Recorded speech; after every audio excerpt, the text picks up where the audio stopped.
Do I just wait till everybody quiets? Or should I just start, or do I wait till everybody quiets? No, you just start calling. Okay, let's go ahead and get started. Time is 1:02, September 19th, 2024. So, Ms. Barboa, we can start with roll call, please. Jeffrey Anthony. Present. Catherine Narvisu.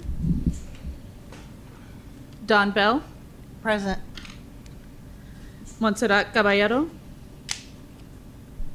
Cindy Coleman. Present. Luis Gonzalez. Red Morrow. Raghu Nandan. Here. Peter Norquist. Tiffany Rogers. Present. Delia Sotelo. Sophia Blue. Present. Erica Miranda Carter. Present. Thank you for that. Just a reminder to please speak into your microphones whenever you're speaking. So this is being recorded, and we do have both Mr. Hernandez and somebody else is on, Ms. Ekstrom on Zoom. So moving on to agenda adjustments. I don't have any adjustments unless anybody else has any. No? So I motion to approve the agenda as presented. Second? All in favor, say aye. Aye. Aye. Opposed? Abstain? All right, so we go ahead and approve the agenda. Moving on to call to the audience. Do we have any audience members? We didn't, there's nobody here. Okay, no audience member, thank you. Now let's move on to action items. Okay. Hopefully you all have had time to review the meeting minutes from the previous meeting. Do you all need some time or no? So I motion to approve the minutes as presented. Do you have a second? Second. Okay. Second by Mr. Jeffries. Mr. Anthony. All in favor, say aye. Aye. Opposed? Abstain. So we approve approve minutes as presented. Moving on to item 5.01, bond program financial update. For that, we have Mr. Hernandez with us. Good afternoon, committee members. Speaking to you from very humid and very warm Nashville, Tennessee. So I have an overall financial status update for all of you regarding the bond. Now that we're coming into the tail end of the Q1 projects, we felt this was a good time to start bringing you some information regarding the financial status of the program. In addition, there were some questions I understand at the last meeting from one of the committee members that are, finance related, and I want to make sure that I touch upon all of it in the same presentation and then take your questions. So I will share my presentation with you.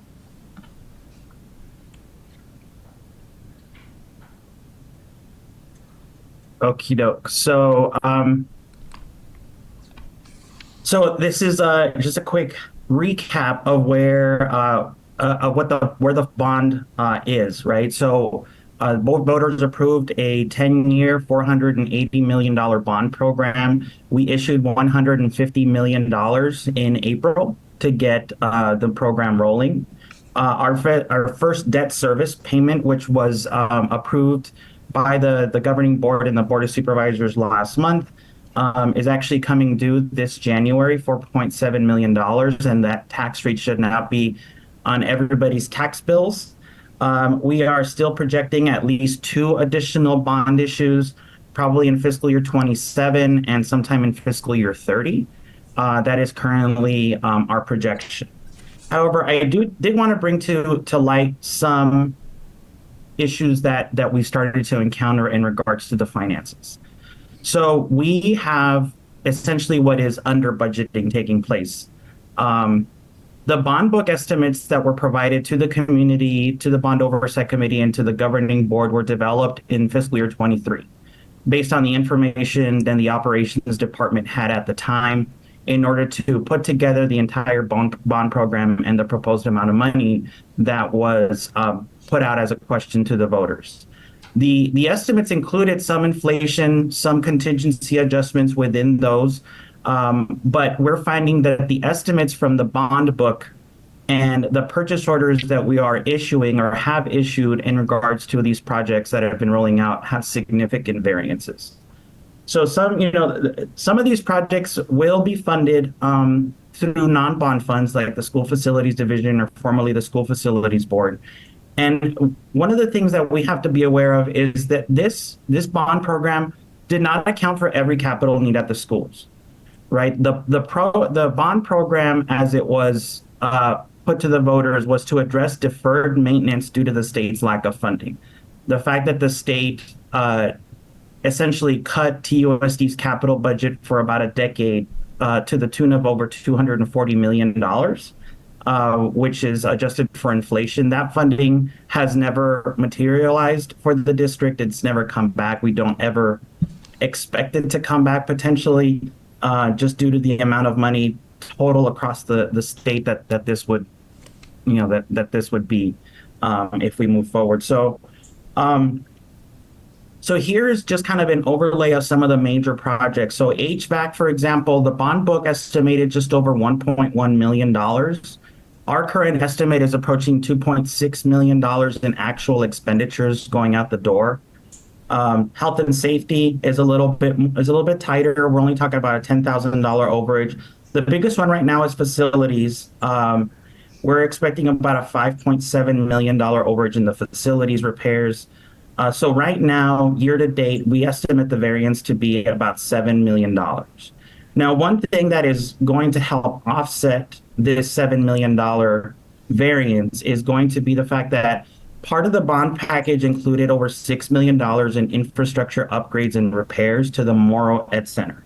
At the time that this was put out to the voters, there was not necessarily a conversation in regards to the sale of the Morrow Ed Center and the purchase of the University Services Annex. That obviously has now really taken hold, and that's progressing with the board and with the buyers and sellers. So there's about $6 million that will not be spent that will certainly help to offset that variance. But this is a snapshot in time. This is Q1 projects. Obviously, we're into rolling out Q2, and then we're going to start developing Q3.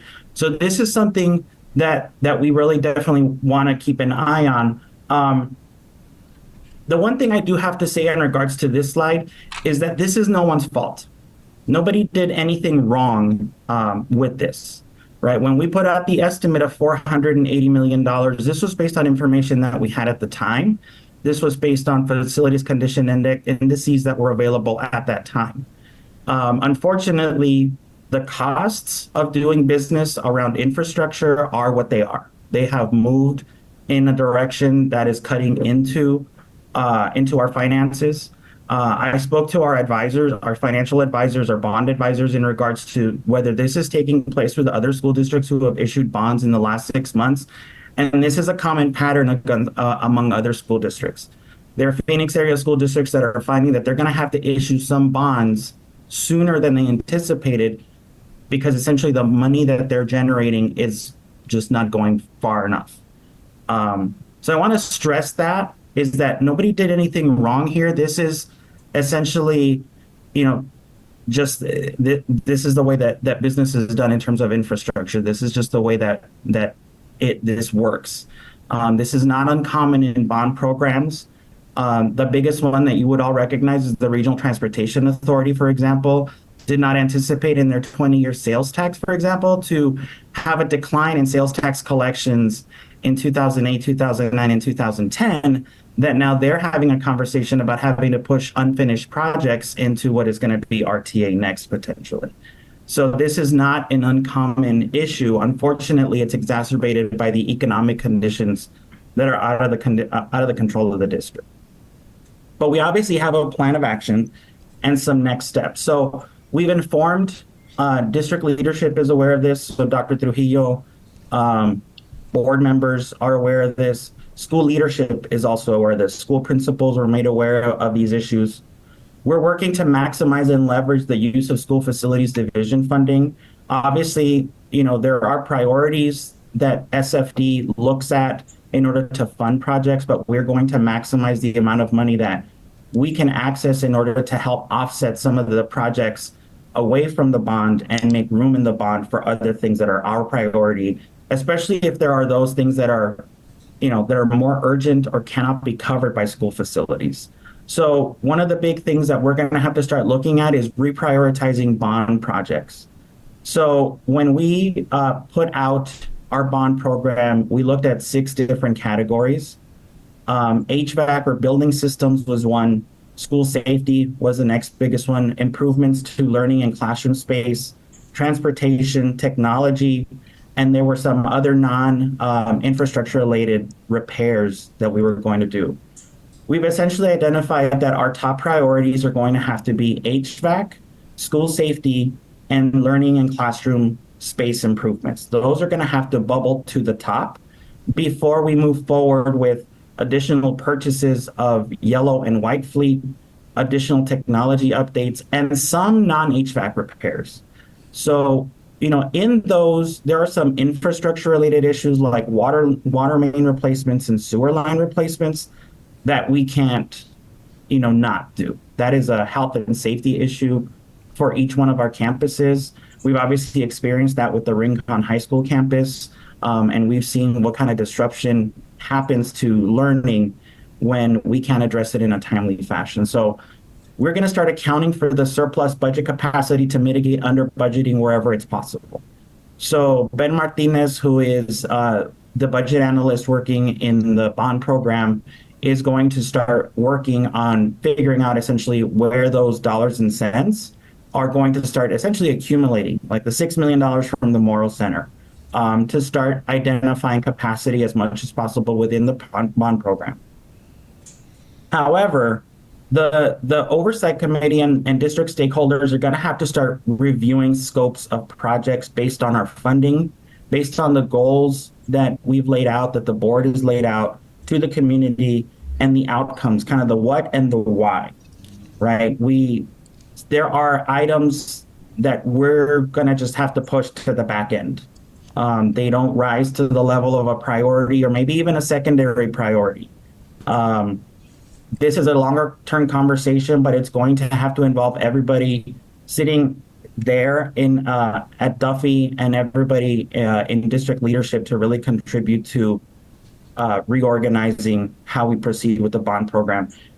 One of the things, and I put this in red, one of the things that stuck with me that Dr. Carter had mentioned is we need to go slow to go fast because it works.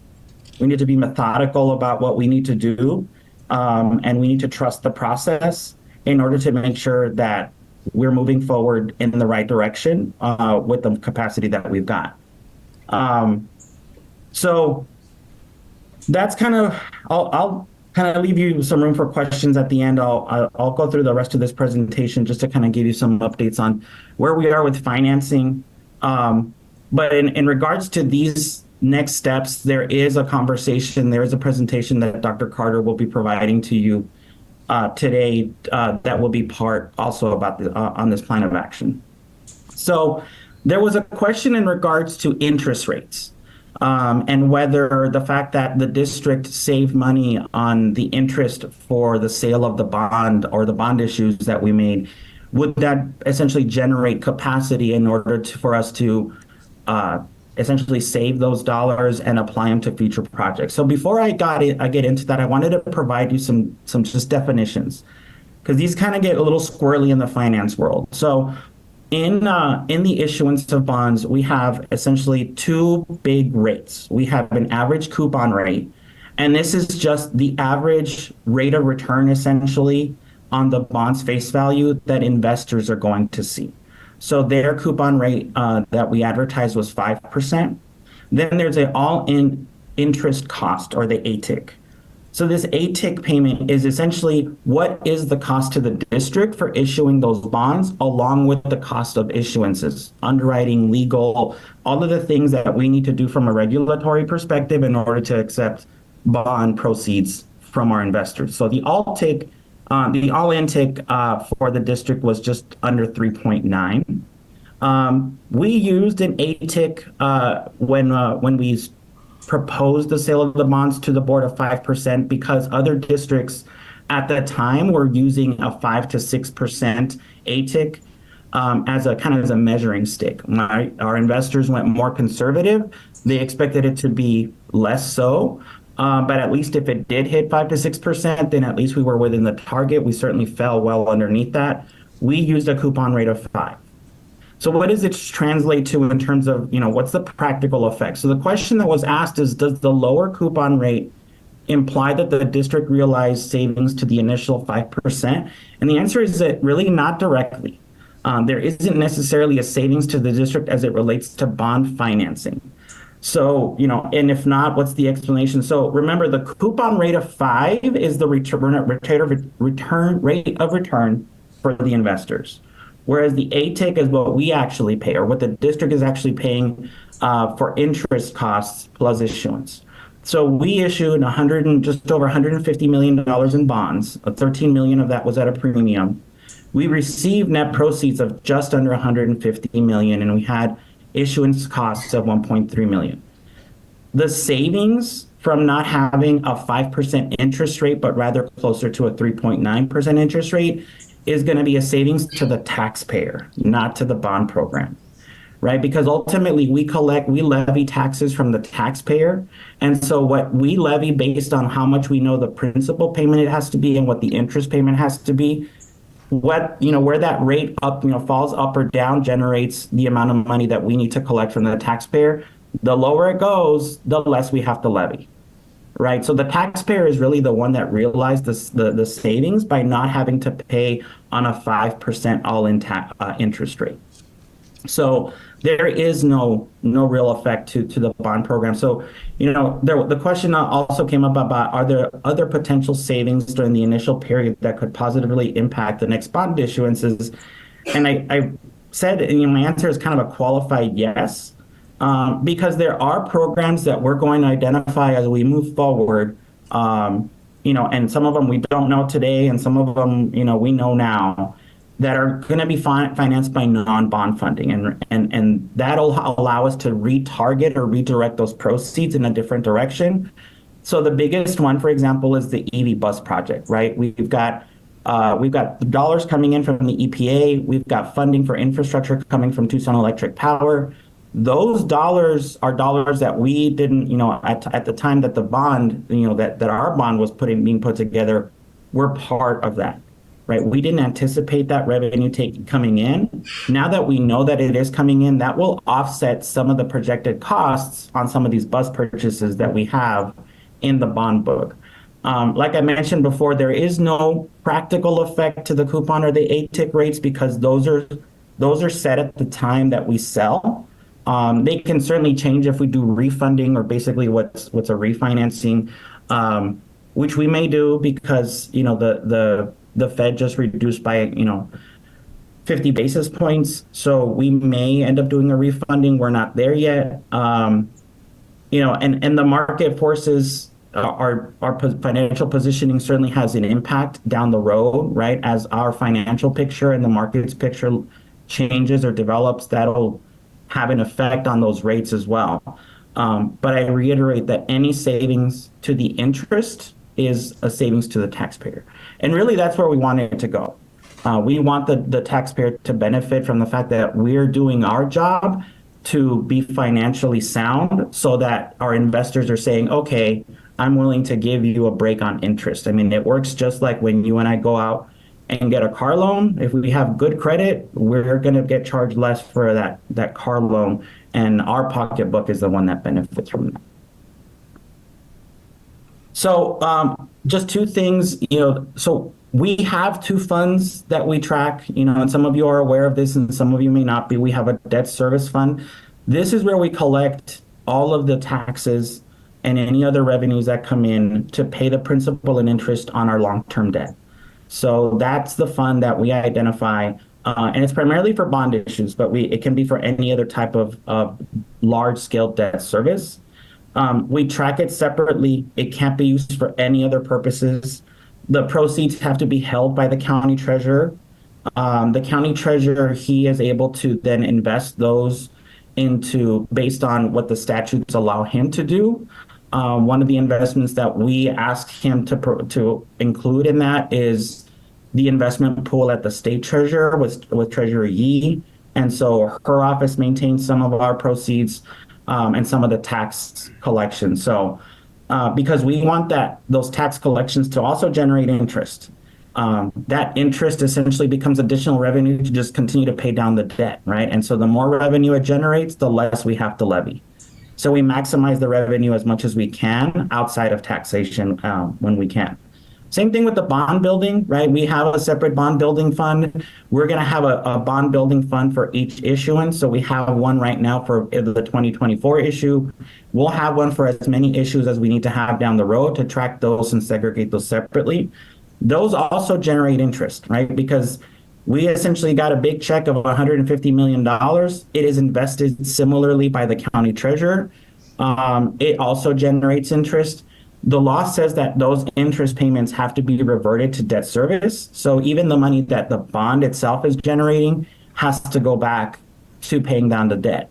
Now, you are allowed as a school district to pose a question to the voters that would say, can we just use the interest to just essentially, kind of what the question was, right? If we're generating interest on this, can we just use it for more bond building? And they have to vote yes or no. We didn't put that question out.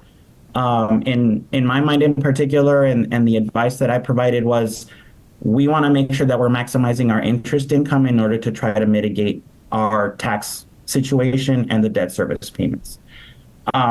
Again, and this is where all the issuances are related costs. So it's not just even bond building, but you'll also see, costs to our attorneys, our bond advisors, all the kind of the issuances, the underwriters that kind of live in the background. So with that, I will open it up for any questions.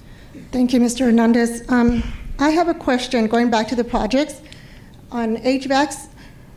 Is this amount for everything that was approved? Like, I think it was 461 units, am I correct? Like, that we had originally approved, or Yeah, this is for everything that's been approved year to date for Q1. So this is the purchase we didn't purchase any more, because I know we're going to sites and maybe say one school may have needed 5, but like you said, this was based back on a year, 2 years from now. They may need 7 or 8 now. Exactly. So did those numbers change? If those numbers change and the Bond Oversight Committee wants to pursue those, so for example, one of the things that I understand is that at some schools, units for school kitchens were not included. And so that's an additional expense that is essentially not part of the bond program. Not part of the bond program in the sense that we didn't specifically include that as a price tag for any individual school that needed one for school kitchens. So we've identified what those are in order to start incorporating those costs. But that is a factor, right? You're right, because as things progress and as the world gets hotter, those things are going to work harder. And if they're already kind of near end of life, they may die sooner, and they may have had a different, there might have been a different scope of work for those than what we anticipated. The one thing that we have to recognize, though, is we're going to try to pursue as much of those that are now programmed in the bond through other funding sources like School Facilities Division, right? Because otherwise, we'll spend on essentially air conditioning and school safety, and then nothing else will get done. So can I ask you a quick follow-up? Sorry to interrupt you. Yeah. Say, for example, I guess I want to know if a school, once we're going in there and putting in these HVACs, whether they're paid for by the bond or school facilities, is that school set and good to go, and we don't have to worry about the HVACs for a while? Are we taking care of all their needs at that particular, as far as learning spaces and excluding cafeterias and all that stuff? Is that Yes. what's being done? That's what we're doing. We're addressing, so for example, the one example that came to my mind was Blendman Elementary, right? When it was designed to put out, when we designed the packages to go out, we focused on all classroom and support spaces. So all classrooms, all of the support spaces like the libraries, the front office, the nurse's office, things like that, they're all essentially up to standard. The cafeteria was the one that was essentially forgotten. We're going to add the cafeteria to it. Obviously, we can't not do that. I'm sorry to use a double negative, but it's something that we can't leave behind. Right. And so once we get to the point where, okay, Blendman, we've essentially put your package unit for your cafeteria, Blendman is done. And at that point, it's putting them on a preventative maintenance schedule to ensure that that they have the lifespan of 10 or 15 years, depending on how they run. Part of what will help is the installation of the environmental controls, right? The ECMS, and having all of that centralized in order to ensure that it's running, that we can track those, that we can maintain those, that we can see what's taking place at those units. But on top of that, so that one teacher's not running a classroom at 60 degrees and another classroom at like 70 degrees, and we've got this kind of just these disparities in temperatures that cause these machines to essentially run erratically, and the wear and tear is just even greater. Okay, thank you. So what you were if once these are set and running, is it good to say 10, 15 years is what the life expectancy of these units? It's about a decade to a decade and a half. I mean, some of ours have been running far longer than that. And as it gets hotter, I mean, there's environmental issues that we can't predict. But if 15 years from now we become a phoenix, or it's like 90 days of 110 degrees straight, I mean, that strains any machine. But right now, yeah, it's about a decade to a decade and a half is what we're projecting. Okay, thank you. Any You're questions? Anybody else? Mr. Gonzalez? Thank you, Rick. Is this on? Yeah? Yeah, I can hear you. Thank you, Rick, for the presentation. I think it gives us a pretty decent picture here of the footprint we're looking at going forward. For purposes of clarity, the question I have is regarding the variances of $7 million for those three projects. Are those estimates for the life of those projects, or is it just up to now? That's up to now. That's up to Q1. So that variance could possibly grow. Yes, sir. Okay. Let me make one point here. On the area of health and safety, I think you really need to focus on that item to make sure that we have enough funds available for anything that might be coming up. As you know, that's a hot topic right now. I don't anticipate it to be cooling off anytime soon. But the safety of students and faculty, employees, et cetera, I think it's got to be of the highest priority. So I would suggest that as we go forward, looking at how the prioritization is going to go, with perhaps some projects might have to be cut back. I don't know. But I think we need to really place some emphasis on that as we start overseeing these expenditures. I agree. No, you're right. I mean, which is why the top three priorities are student-centric, right? HVAC, school safety, learning spaces, right? They're focused on the individual student, the teacher, the school, versus the other ones which have more of a higher level kind of district-wide implication, like school buses and technology, for example. Dr. Trujillo, for example, yesterday mentioned that the bond is going to pay for fencing, some of these alarms and the windows and all of that. All of that is programmed to start happening. The board is going to be taking a look at a school safety, essentially, advisor that will evaluate every single campus to ensure that we're addressing the needs of those campuses based on what that company, person, whatever they select finds. right? So that they can advise not just over the bond oversight committee, but the school safety department under Joe Hallam's to say, you know, Choya needs this versus Valencia Middle School needs that, things of that nature, right? Because they're not all cut equally. We don't want to say that they all need chain link fences. Some may chain link, some may need bars. You know, some may not need 8 foot, some may need 6 foot. And so we want to make sure that we've got as much of that data collection on a campus by campus basis to invest as much as we can in the school safety component, because you're right, Mr. Gonzalez, it's such a hot topic. And I can tell you as a parent of a Tucson High student, it is top of mind for me. And the fact that we're going to try to find a way to make that a priority makes me feel better about sending my kid to Tucson High.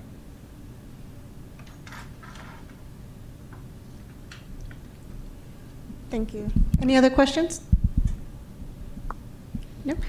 Thank you, Mr. Hernandez. We appreciate you. Welcome. Moving on to item 5.02, Q1 and Q2 bond project updates. Dr. Carter?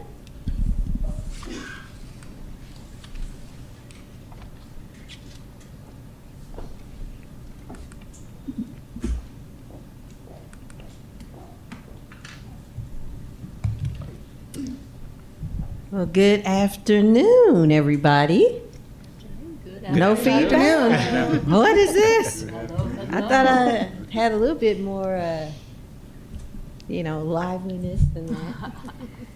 So, thank you, Bond Oversight Committee, Chair, and all members.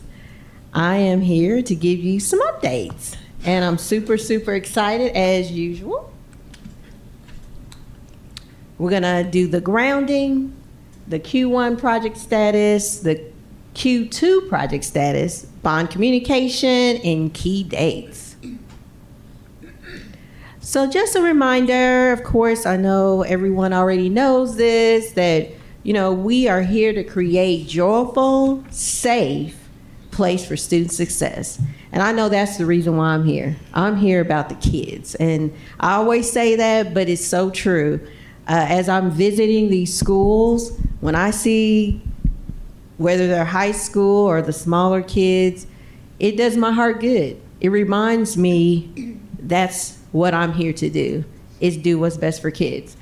So we want to be transparent, accountable, collaborative, excellence, customer service, and trusting relationships. And that report we just did was just about that. We made a commitment when things are maybe not what we intended. We have to say something. So that was raising our hand and being transparent. And coming up, you're going to get an opportunity to talk about the collaborative. And we're trying to do excellence. Excellence is sometimes a hard thing within itself, but it's a commitment we have, and we'll talk a little bit more about that. And one thing I want to touch on is I'm hoping that we're getting trusting relationships. And I think by doing what we said we're going to do, and I think by being transparent, that helps in trust. We want to follow the scope and roles and responsibility of the Bond Oversight Committee. We want to adhere to that. We are partners. I really feel that we are partners. I'm not sure where that's coming. Ghost in the machine. You said what now? And there's a ghost in the machine. Oh, a ghost in the machine. Okay. All right. And then we want to prioritize data requests. There still is a process for that, because as we're providing the data that's important to you, we want to make sure that it's what is going to be best for you in making decisions and what the community wants. And speaking of community, we're going to have a virtual town hall next week, and I'm wanting you guys to participate. So all this works together. And let's hope technology is working. Can we hit the space bar maybe? And maybe it needs batteries perhaps, I don't know. It was working. We can just go to the next slide. So, you know what? I'm old school. Yeah. So I always have a printed copy. That will not stop. And we do have printed copies of the bond book for you. There was a request. And so we want to make sure, and you guys, I did print only the front and back of mine because I'm saving money. But we wanted to make sure you have that because it's so important at least to know what the proposal initially was. So on the automated defibrillators, we know that that's complete. Did anyone, I remember Cindy, you had asked about having a simple report. Did you look at your report? I can't get into my site. I can't log in. Well, this should have been part of the board docs. I provided you guys. Did anyone see this? Yep. So that's the report that I made for you and for the team. And so, but I do want to state that when I ran the report, because one of the commitments we have to you is getting you data earlier. So this was initially, it was last week. So we've made a lot of progress since then. So I do want to let you know that on the marquees, we had a couple more marquees that were complete. As you guys already know, that Cavett is complete, Robeson is complete, and Tully is complete. Also, Collier is standing up. I don't know if the training has happened yet at Collier, but it's beautiful, and you guys will see that. So moving right along, our team is working with the contractors and Dr. Carter and Damon and team. We go out to sites. You never know when we might arrive. And so we're verifying and making sure, because that was one of the comments. I don't see her today, but she mentioned, what is the quality control? What are we doing to verify and check? And we are going out to sites, and we are doing that. Okay. So, Dr. Carter? yes. I'm sorry, I just have a quick question. Sure. How to read the key? The circles on the left of the sheet we're looking at? Yes, sir. So, green, yellow, blue. okay. I just wanted to verify how to read those. Blue is complete.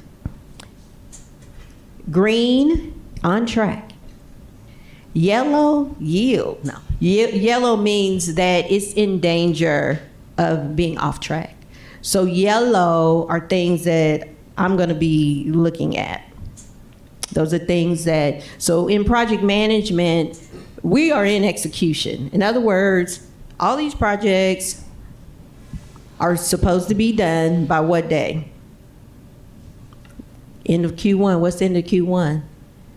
October 11th. That's D-Day for us, for Q1. So we are looking very closely at where we are compared to completion. And sometimes in construction projects particularly, you can go pretty fast from one state to the next, depending on like a marquee. As soon as you get it in within a day, let's say 2 to 4 days, you can have it complete, because all that preliminary things is, getting it set up and fabricated and all that happened before it got to the site where you have the crane and all that kind of thing. So that's the colors. If it's red, it's off track. If it's red, it needs intervention. If it's red, that means that we need to be coming up with strategies to get it back on track. Does that make sense? And I apologize for not having the legend on the bottom for that. No, that's fine. The only follow-up question I have, there's 2 items with no circle at all. How do you read those? The top one, the HVAC package units, and then the marquees. Okay. Is that just because they are expanded projects, so it's difficult to? So what it means is, if you look at where it says HVAC package units, that's the, in Smart Sheets, that's the parent. So that's like the title. Okay. And so I'm not trying to get technical, but the children is what they call the things underneath. It rolls up to the parent. So if you look at, for example, on the HVAC okay. package units, 79% is Okay. complete of all of the ones that we are attempting to do. Got it. So those two are parents. then. The HVAC package unit is the Yeah. parent. Blendman, Bonegas, all those the are the marquees. project, they roll up to that. Okay, That's a good question. thank you. Okay. Can we go back to Q1? We're still on those projects. We also have HVAC. And I'm telling you, I'm getting so excited. I mean, I have learned so much of appreciation for cool air. This has been for me and Charlie, which is my dog, a very hot, I must say hot summer. And so I'm understanding more and more about the importance. I mean, you already know headwise, but I feel it even more. And it's so exciting to me as some of these contractors are completing the HVAC packet units. To Dr. Carter, and really project management best practices, there is only one done. There is only one complete. And that means that not only is the product or service complete, but the training, having the manuals, all those other things. So as Erica talks about, the maintenance can happen. And so we're finally, even though we started some of the package units, like Dodge was one of the very first ones, they're finally complete. And so your sheet will not show that because, again, I turned this in a week and a half ago. So now some of the vendors are starting to say that the package units that were installed are complete, as well as the controls, because pretty much all of them we did, both the HVAC package units and the controls on this Q1. So at the time that this was happening, there were no HVACs that were totally done. But since then, Dodge has come back with complete, and Damon was the second one that came back. Lawrence, he can't hardly talk.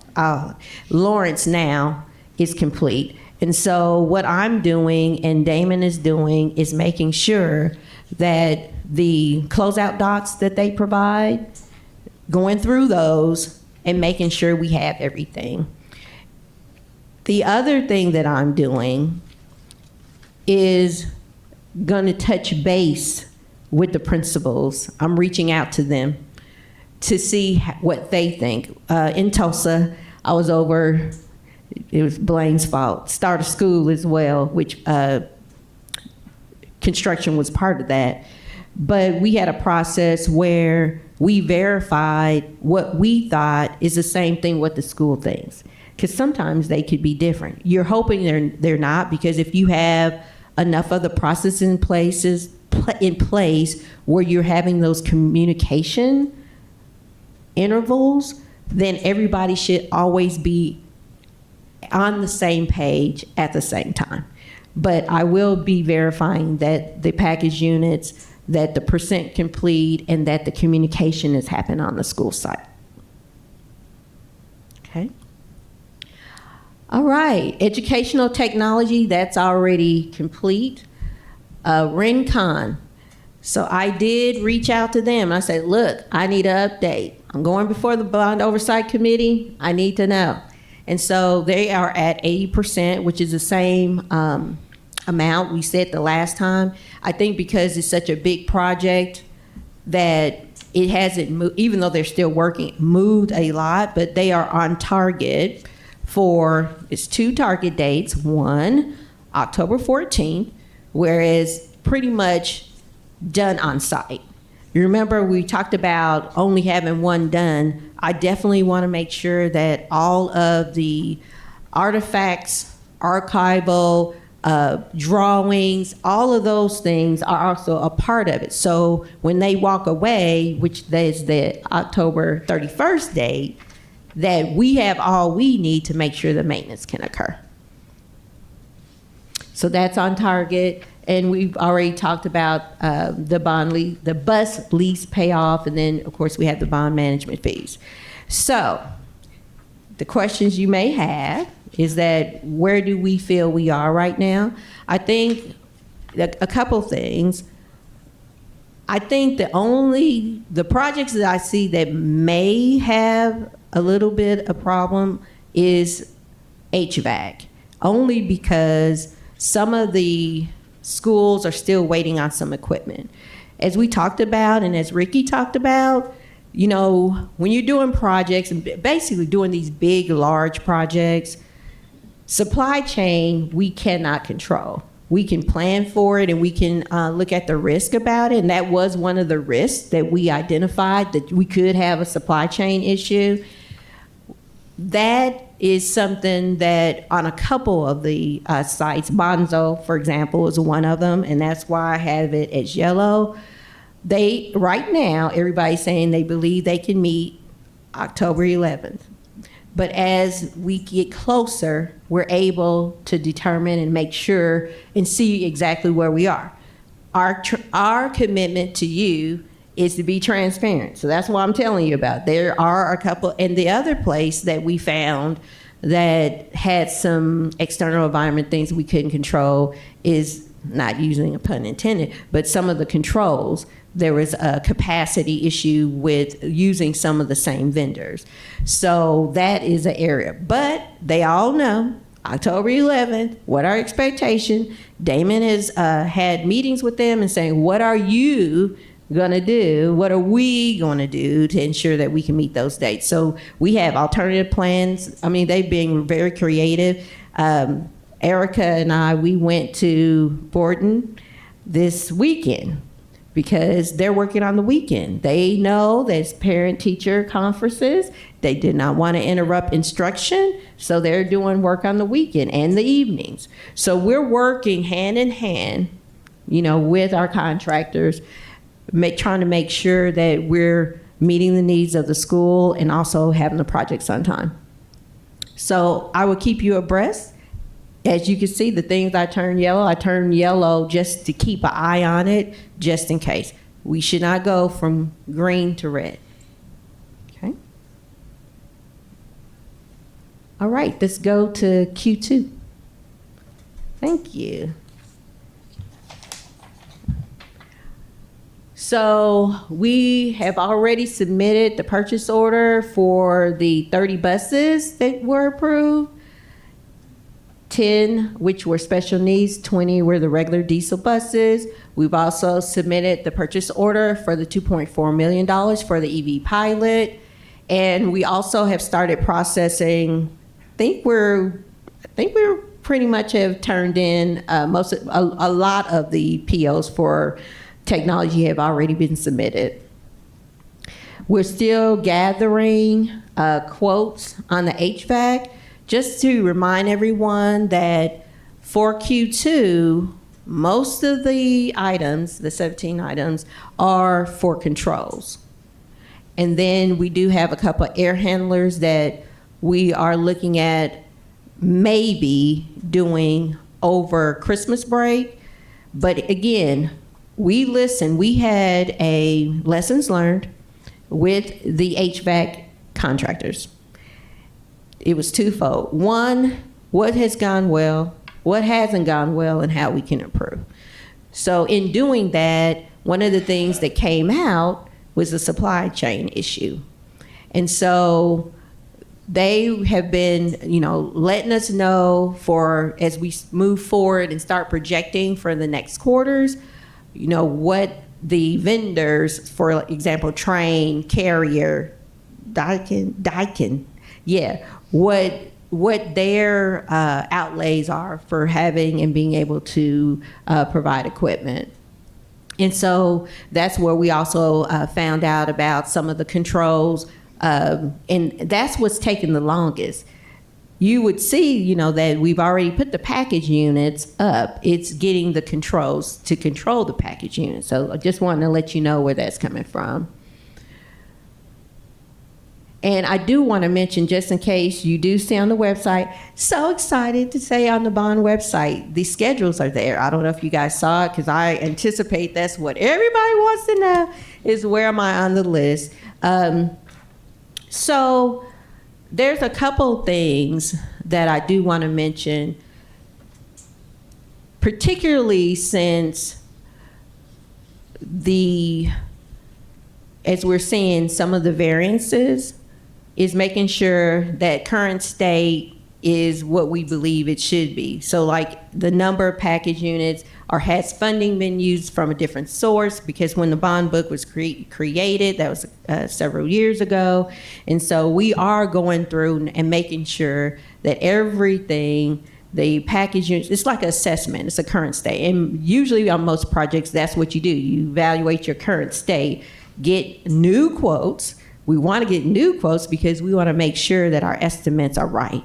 So what I'm going to do, and as you guys saw in Ricky's presentation, and what we're going to do, I'm looking at you, Jeffrey, and I'm Cindy, and Mr. Gonzalez, and Mr., I don't know how to say your first name, Ray? Rahu. Rahu, I like that. Okay, well, anyway. And then Tiffany and Peter, to make sure that we're prioritizing in those 3 areas.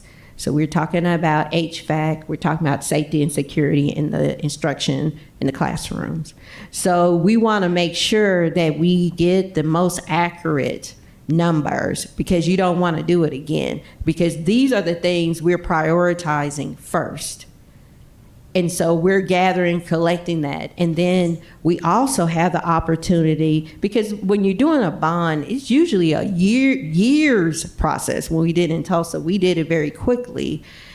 So the engagement that you would normally have and the time that you would normally have to develop a bond would be much longer. So now, because you guys had faith in us to go slow before you go fast, you're able to determine what the issues are before you have committed, X amount of projects or dollars. So because we did that and we analyzed that and we decided what is going good, what's not going good, and how we can improve, we can come back and say, this is where we are.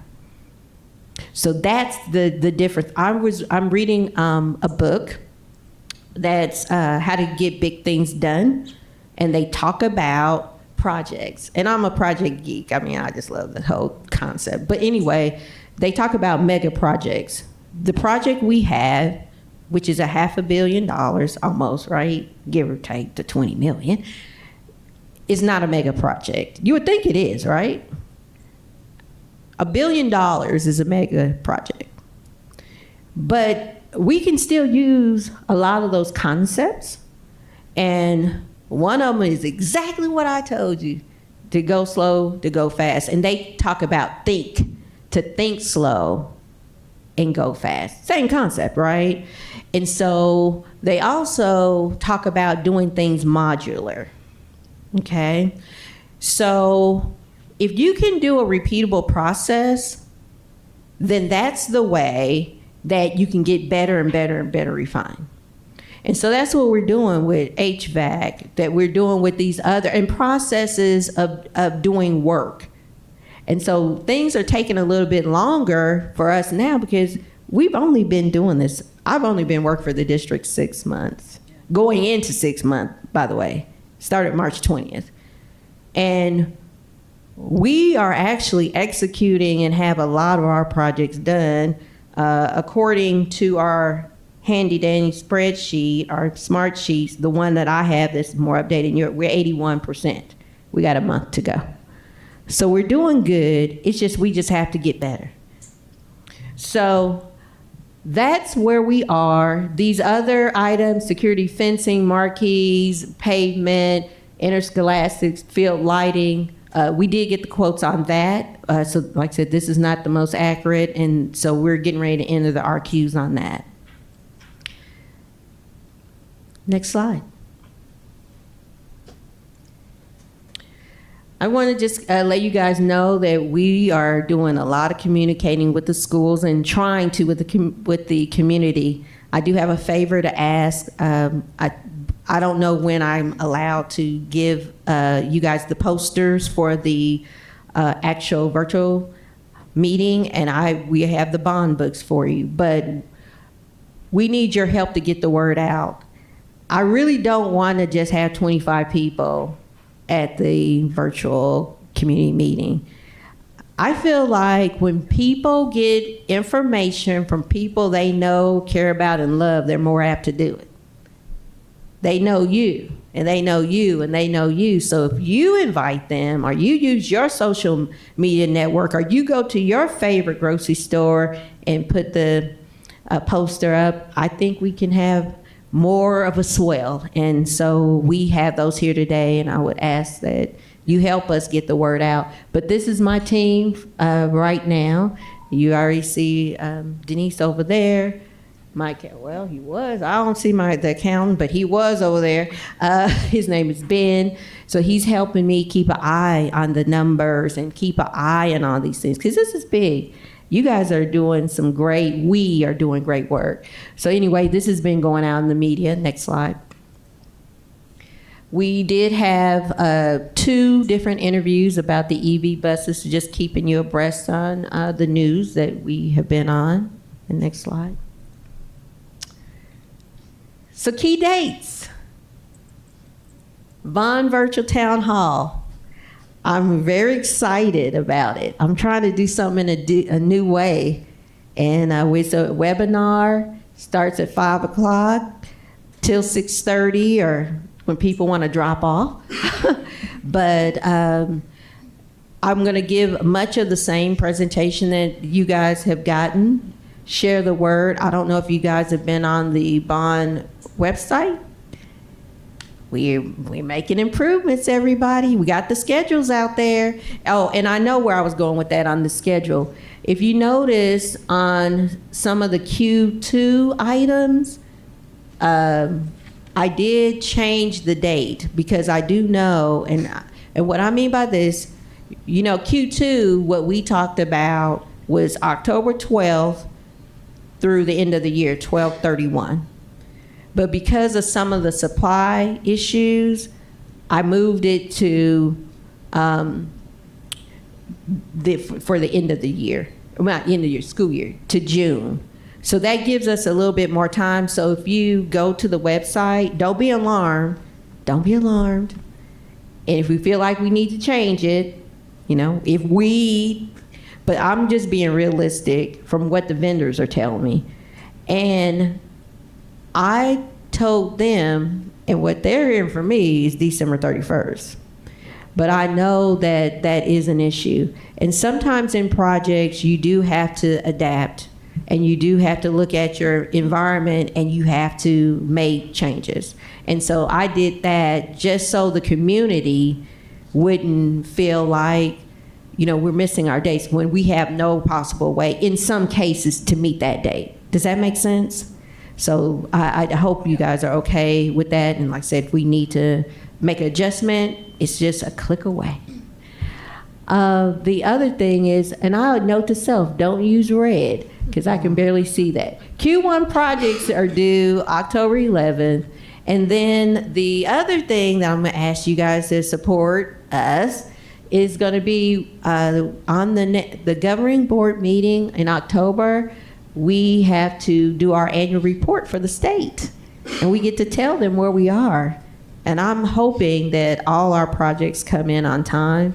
If they're not on time, why isn't it on time? And they should be very close. But we're monitoring them constantly to try to ensure that. And I'll let you know ahead of time if we feel that. Any questions?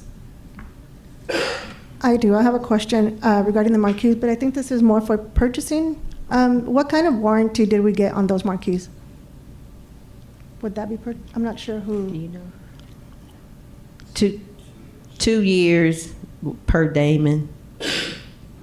Why would we go with Floresco versus the other companies? I'm sorry to make you talk.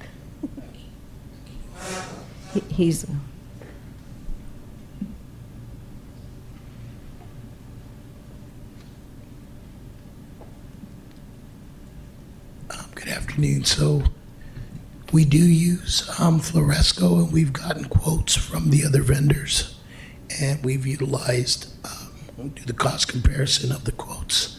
We've used Floresco as the preferred vendor based on costs, as well as they've done a majority of the work on site, but really the cost is the biggest component Speak a little to. louder. He can't. I'll interpret. He said it's the cost. He did. He lost his voice. Oh, my goodness. My main question, the reason I'm asking is I believe Signs has a 5-year warranty on their marquees. In the end, is it still most, and the reason I know that, as you know, we did that, I was involved in that Borton marquee, and I kind of worry just because here in Tucson with monsoons, those marquees tend to be going out quite a bit. So having a warranty comes in handy. Right, so when you take a look at the Sign warranty, it's the comparison to the LED component of it. The Firestorm, which is what's provided by Floresco versus what Sign provides, are two different components of the LED sign. So they're able to provide a longer warranty because the clarity is not as in comparison with Okay. Floresco. Gotcha. Thank you.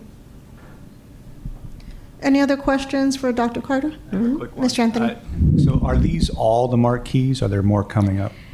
So that's going to be part of the process we're going to talk about, because we need to reprioritize. And I will be honest with you, there are some some sites that now that I'm here and on the ground and we're doing projects in a slow to fast way that don't have marquees at all. So those we would, we need to talk about that. So I would say that as we move forward and we reprioritize and we identify what current state really is, then that's where we'll make those decisions. Thank you. Any other questions, Mr. Gonzalez? Did I hear you correctly to say that you had some problems with controls under the HVAC? I didn't say I'm having problems with controls specifically.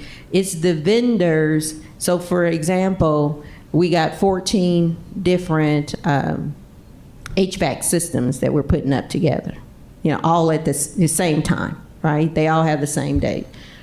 They're using the same vendors to do the controls. So it was a capacity issue of the vendors being able to handle 14 different sites at the same time. So they can do the controls, it's taking longer because of the capacity of the vendors that we're using. So you have 3 different vendors, right? For Your which units, part? for your equipment units? You have For- 3 different vendors? No, there's 5. You have correct? 5 different vendors. 2 for the HVAC packaging? So are you talking about the The controls? units themselves. No, he's talking about the units. And the units are the ones that utilize the controls. Yes, the train, the carrier, and the Daikin. And so you're using a different vendor for the controls? Yes, that's correct. So the 2 vendors that we're using for the EMCS controls are ACC and Veritech. Okay. My question then is this. You have these 5 different vendors, and sometimes the vendors have what we call, in your industry, you call it proprietary applications for controls. Is that correct? Do they talk to each other is my question. Yes, they do. They do. Yes. So that's not the problem you're having. No, as Dr. Carter had mentioned, the issue is the capacity and resource management for the individual firms. So an example is with the first quarter of projects that went out, if we're upgrading controls at a site that already had ACC, for instance, it makes sense to bring ACC out for them to upgrade those units and not bring on a new vendor.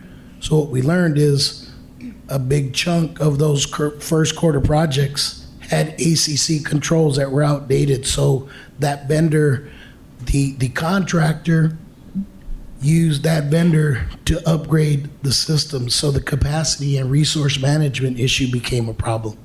Yeah, I was getting to that it requires an upgrade.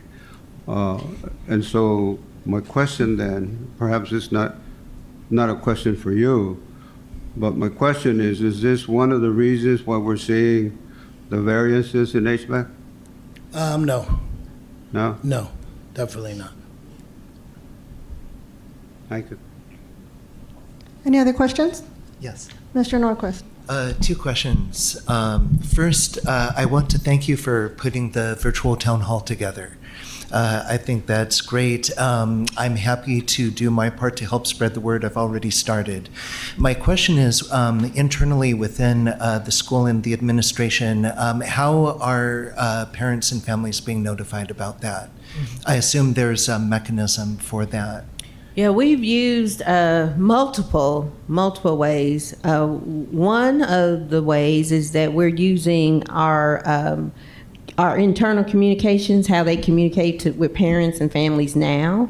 We had last week that it go out the graphic as well as the invite. Right. Then trying to get parent conference the exposure, where we actually had some of the the postcards. We did postcards. So we had them put 2 postcards, I think, Denise, 2 postcards in each of the schools, 88 schools, bag for them to have so they could be out during parent-teacher conferences. And then we also have, where we're asking you too, Sure. to put posters out in strategic places. It is also, if you look on the TUSD website, it's highlighted right there. They've also done Facebook event. We're doing all the social media as well. Okay. No, that's great. I was just wondering because I'm not familiar, because my daughter is no longer in the system, of what all the different mechanisms are. So when they get a message, is it an email that parents will receive? So we've done multiple things. The email, we were in the news. And then it was also on the newsletter. It's been on the TUSD newsletter every parent receives. And I believe it will also be on the social media pages. It already is. I've already shared it with my network. The event, you know how you can do a Facebook event and you share. So yeah, it's out there. And I thought that also, did you guys get an email from us inviting with so we're spreading that. And also, I don't know, Denise, did we get that to the principals today? Yeah, the principals, our school principal sent it out on 16th. So progress is promised. Your bond dollars at work. So we're doing as much as I know to do, and with the experiences that I've had, are we going to miss some people? Maybe, I would imagine, but it's been a definite push. I talked to Carla and I was like, Carla, how can, and we're even also on the virtual town hall. They did radio stations, Hispanic. So we're on a couple of the Hispanic radio stations. They are not to verbally advertise, but we had it translate, the town hall graphic in Spanish and have in Spanish, the information with the Zoom link. We'll also have a interpreter that agreed just yesterday, I believe, that they will interpret for us. So we are using Zoom. I'll see how this works. We're playing with it now, where when you come into the Zoom room, you can determine if you want it in Spanish or English. And if it's in Spanish, you go to the separate room with the interpreter. So we're trying, absolutely trying to make it available both in print as well as social media. Okay, no, that sounds wonderful. I know there was another virtual town hall, I think just last night on safety. I heard it was well attended, so it would I be did great if too. we could have the same turnout for this too. And then my second question was 2 governing board meetings ago, so not the one just last week, but the one previous to that, there was a group of, I believe, the teachers union. They were in the red shirts, and several of them had complained about the air conditioning. And my question is, do you have any idea which units they're complaining about? The old ones, new ones, mix? So that was a follow-up item to me, from my understanding, because I was in there when they were talking about it. No, I remember. You remember I was Yeah. there. And most of them were schools that we had not gone to yet. Okay. But there was one school, at least in the letter, the way they read it, it may have been one of the schools we were at. And I have not followed up to see if that, was true. Sometimes people say things, very loosely. Just like somebody said that I've been with the district, and I knew about certain things for years. I've only been with district 5 months. Sure. So, everything that goes out is not necessarily true. But that's the reason why I'm following up with the principals. Oh, okay. You see what I'm saying? And then Sure. that way I get to hear from them. That's why also I went to Blendman and talked to their principal. So as people are saying they're complete, then I'm validating that that's happening. So. Okay. When you finish getting reports on that, will you be giving us an update on what you find out? Absolutely. Even if it's innocuous. Yeah, sure. Yeah, I okay. will. I will let you know. And that's the other reason why I'm doing the town hall as well. Come. Well, yeah, he can speak, right? Come. Oh, that sounds like the way I tell my, like, come, Charlie, come. Sorry. Will you please take the mic?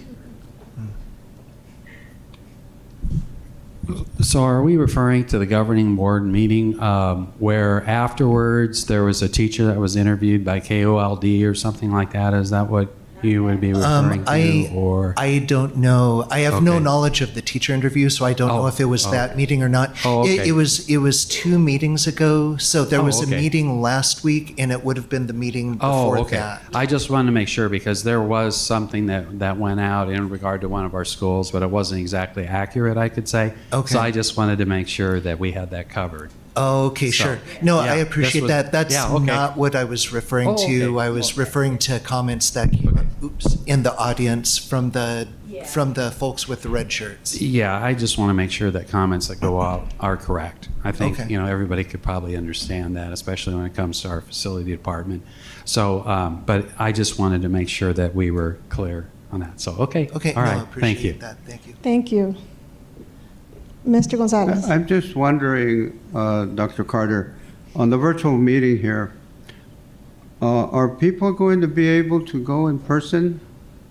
It's not in No? person. It's virtual, and and I had a reason for that because it's a large district, and if I just had it in one place, how did everybody get there? And just also, this was my way of also addressing what people were saying that the BOC is through the day and they can't get to it. So I said, let me give an opportunity to do something at night that's not on a Tuesday. So that was a way to be able to capture people and be able to allow them a way that they could still have a voice and get a real live update like what we're doing here. Well, I think it's a great idea that you're doing it. I think the time is good. But just because it's a large district, isn't it advantageous? The more people come, the better informed they're going to be. Not everybody has internet. We also have to Have take you done into hybrid? consideration the space, though. I think Zoom allows for more people to attend. And as a parent, I know that a kid my kid plays baseball and soccer, and so I'm able to attend these Zooms and still be present at his practices. So I think this is just a better way to reach our community. And I think initially, but I'm not opposed because I also remember that from you made a suggestion. Maybe in the next ones you can have a Yeah, hybrid. on some of the next one. But I think it's super important, in my opinion, we're at a critical point of the bond for people to know where we are. And I also wanted to do something before we have the governing board, the governing board meeting with the state. So I want to hear voices. And this was the fastest way that I thought we could organize to do it. But so for instance, if you guys decide, hey, I want to do something in region, X on this date, we'll look and see it doing that.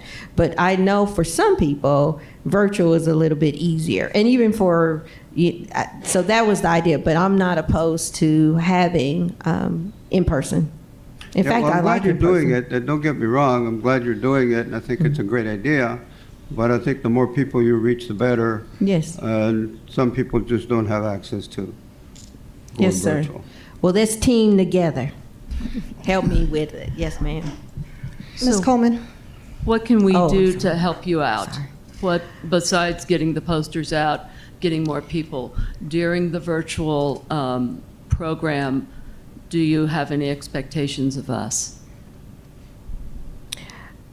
Besides the support, I did have possibly one person, maybe Erica, to speak and just really thank our public. I don't think that we can thank them enough. Right. And I think having a lot, and I tried this, Erica, I'm gonna share this. So we went out to Borden on Saturday, we took pictures, we hung the Progress is Promise banner together. I tried to do an interview with her because I wanted a video of her thanking the public, and I'm not much of a I don't know if it's a videographer or whatever it is. And then the crane was moving and there was noise and then a car went by and all that. So I either a video or maybe to say something, but I'm trying to, because this is from a technology standpoint is a kind of interesting one, especially because I'm trying to do the interpreters too. I'm trying to do things that are kind of canned, so I won't go over and I can manage, if you know what I mean, when you're doing technology.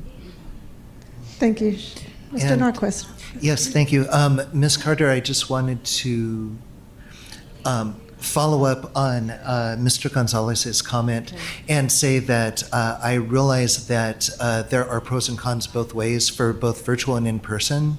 And so I think what you've got planned is great. I just want to kind of second the motion informally. If there was a way to either alternate, if we're going to do more of these in the future, so, virtual in person, or find some sort of a hybrid option, I think that would be great to cover both bases. I just want Or to. even possibly maybe take a survey for the next one. You'll have better planning, and we can see how many people would be interested in attending in person. And we are doing a survey at the end. We are going to do interactive questions too. That's another part that I'm playing with, using Menti. And so on the survey, one, making sure we have email, phone numbers, all that. But like you said, Mr.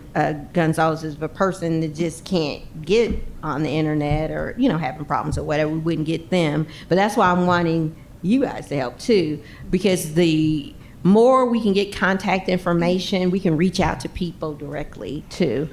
But no, I'm totally open. And we can plan it. So I think, was there any other questions? Because this leads directly into the last part of the presentation. Before we do move forward, I would like to take a moment to recognize and thank everyone that's working behind the scenes, making these projects happen, not just the HVACs, but everything. I know this crew here sitting here, they have a team that works with them.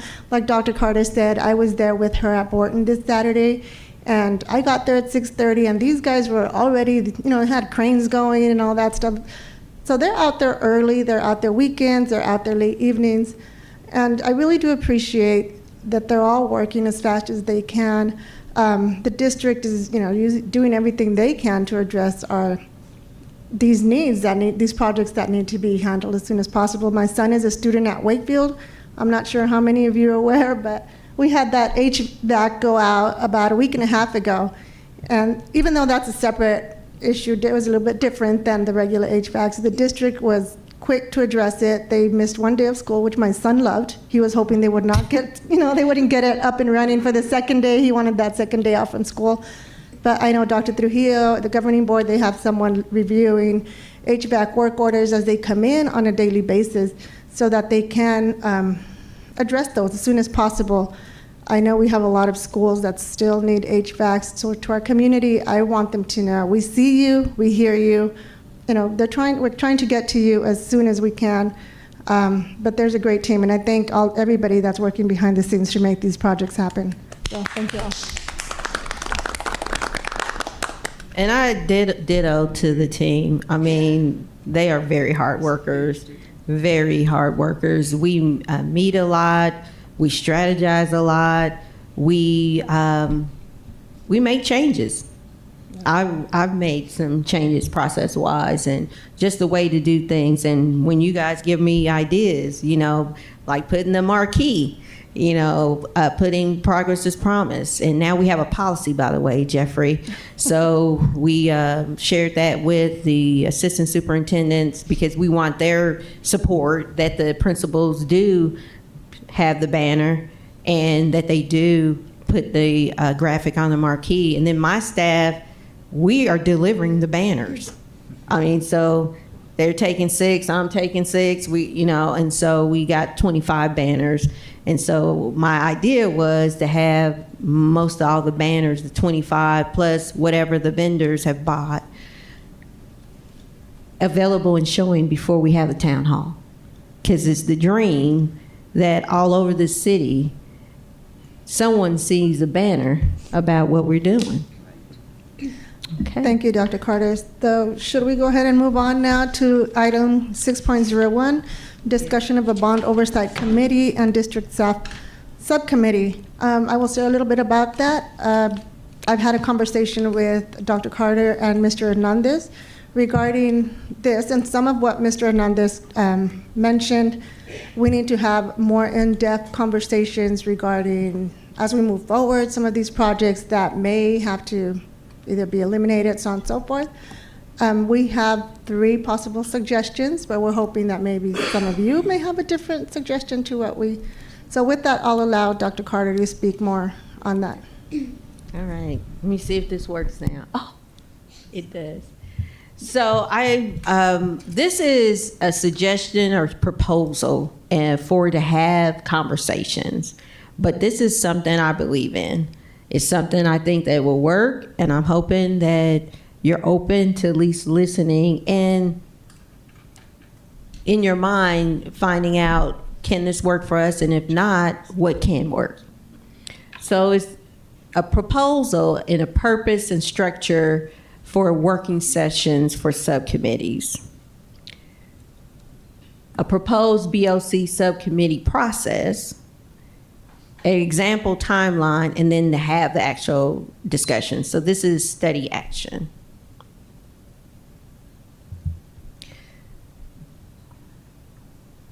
So as I reflected, we're not done with Q1, but we're definitely in the thrust of it.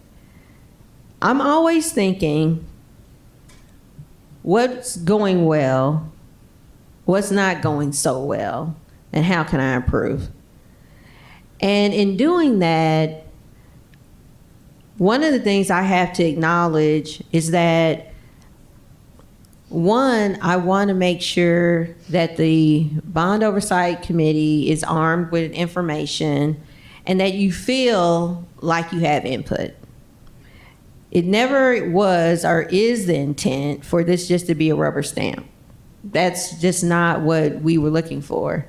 And quite frankly, when I first applied for the job, I actually seen on LinkedIn a advertisement from Ricky. And in his advertisement, it said, "Are you a project manager geek where you want to be accountable, transparent, and collaborative?" And I said, that's me. So, we're not going to always get it 100% right, but the intent is right. The intent is right that we want and need you. That's a fact. And how can that happen? And I began to think, what if, and this has worked in other situations in Tulsa, where we had subcommittees, right? And what that does, why subcommittee? It assists district staff with developing priorities, because that we are going to have to reprioritize. Like Ricky said, from no fault of any one person. Scope. You know, we might have thought, now this is just an example, we might have thought we can go 100 miles, but we really can go 50. Or the project is this big, but we need to narrow it down. Design. If you don't design well, you're going to have a not the best product or service that you could have. If you start off wrong, you're going to end off wrong, because that's what your design is. Or if your design is off and you change it midstream, that's where it's going to be more cost and more risk. And then strategies for monitoring the bond program. This is areas, so Cindy, you asked the question, how can you help? That's what I said. People might have thought I've paid you to ask that question. I did not. These are ways that we feel like the Bond Oversight Committee can help in these areas of developing the priorities, scope, design, strategies for monitoring the bond program. And the suggestion or proposal is you would meet at least once per month with no more than 2 BOC members on the subcommittee. And that's because that's a, where's Rob at? Oh, he was right there. But it's a statute that you can't have everybody there, and it can't be over 2 people, not unless we need to go through the full process, like what we're doing now, Robert's Rule of Law, the posting and all that. Open meeting law. It's open meeting. Okay, I was like, a ghost. Where did that come from? It's not. Open I'm meeting. the booming voice of the Almighty. It almost sounds like that. Right, from above. I was trying to, but I think Ricky saved. I was trying to explain why there can only be 2 board members or less on the subcommittee, not unless we have to follow all the rules and all that stuff. And Ricky said it was due to open meeting law. Yeah, I'm going to have to clarify that. So if this committee creates a subcommittee, doesn't matter how many people you have on it, if it's more than 1, it will be an open meeting law committee. More than 1 or more than 2? More than 1. So if you have 2 people and this committee creates that subcommittee, it is an open meeting. Oh, I was under the impression 2 is what I was thinking. No, only 1 person can do their stuff by themselves. Or you can have people volunteer and not vote to create something, and then you don't have to worry about it. But yeah, if any public body votes to create a subcommittee, that is another public body, and it's subject to the law. So it's not that hard. You just need to notice it, have it in a public place, and take minutes. Yeah. The subcommittee is intended just to be work sessions. Even if there won't be any voting, we'll still have to follow. Yeah, if you vote to create something and they bring back information to you to act on, it is a public body. Okay. So Thank one question. So now, can I ask a question? Go ahead. Look, that was going to be my question to you, so if we're addressing it now, it doesn't matter how many people are on the subcommittee, it's still subject to the open meeting. Unless it's 1 person. Right, except it's 1 person. But you can't have a subcommittee with 1 person, Right. in my opinion. Well, we in have 2 fact- other options, Mr. Gonzalez. This was just Yeah, one of them. In fact, I think it's a good idea to do this, but I think you need a larger body than 2. We have a 13-member committee here, and I think you need to have maybe, I don't know, I'm just going to throw out a number, maybe 5 members from the committee so that they can come back and report. And then the full committee will make, the decision whether to approve or whatever. So my question to you is, because it's not addressed here, the subcommittee going to have other members on it? So I'm not quite done. There's about 2 more slides. But yes, it's more than just this. This is just the first slide, kind of like why would we want to do it and what a working session is. But I think if I can get through about 2 more slides, that might address your question. Oh, okay, because I'm wondering if staff is going to be a part of the subcommittee. It is. or what. It's a working session. So basically, I'm just wetting the whistle right now. At least I'm building up to the swell of what it is. So the reason why the purpose and the structure would be to do those things, meeting once per month. So let's take off the 2 BOC, however many. 1, all of you, whoever. But we need assistance from the Bond Oversight Committee. We can determine, or you can determine, how many. And it allows the subcommittee to work on developing recommendations for the BOC and board to review. Okay. Ooh, I didn't realize that the white is not showing. Okay, so if you guys look, I hope, hopefully you have your printed copy, but I can also show you. So the idea is that TUSD staff and the Bond Oversight Committee would work together to come up with solutions. So say, for instance, we wanted a committee on prioritization. So the team works together, like have an actual meeting where you work.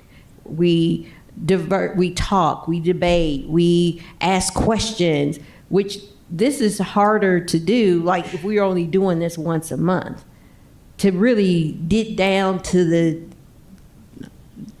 the detail that's needed when you're making complex decisions.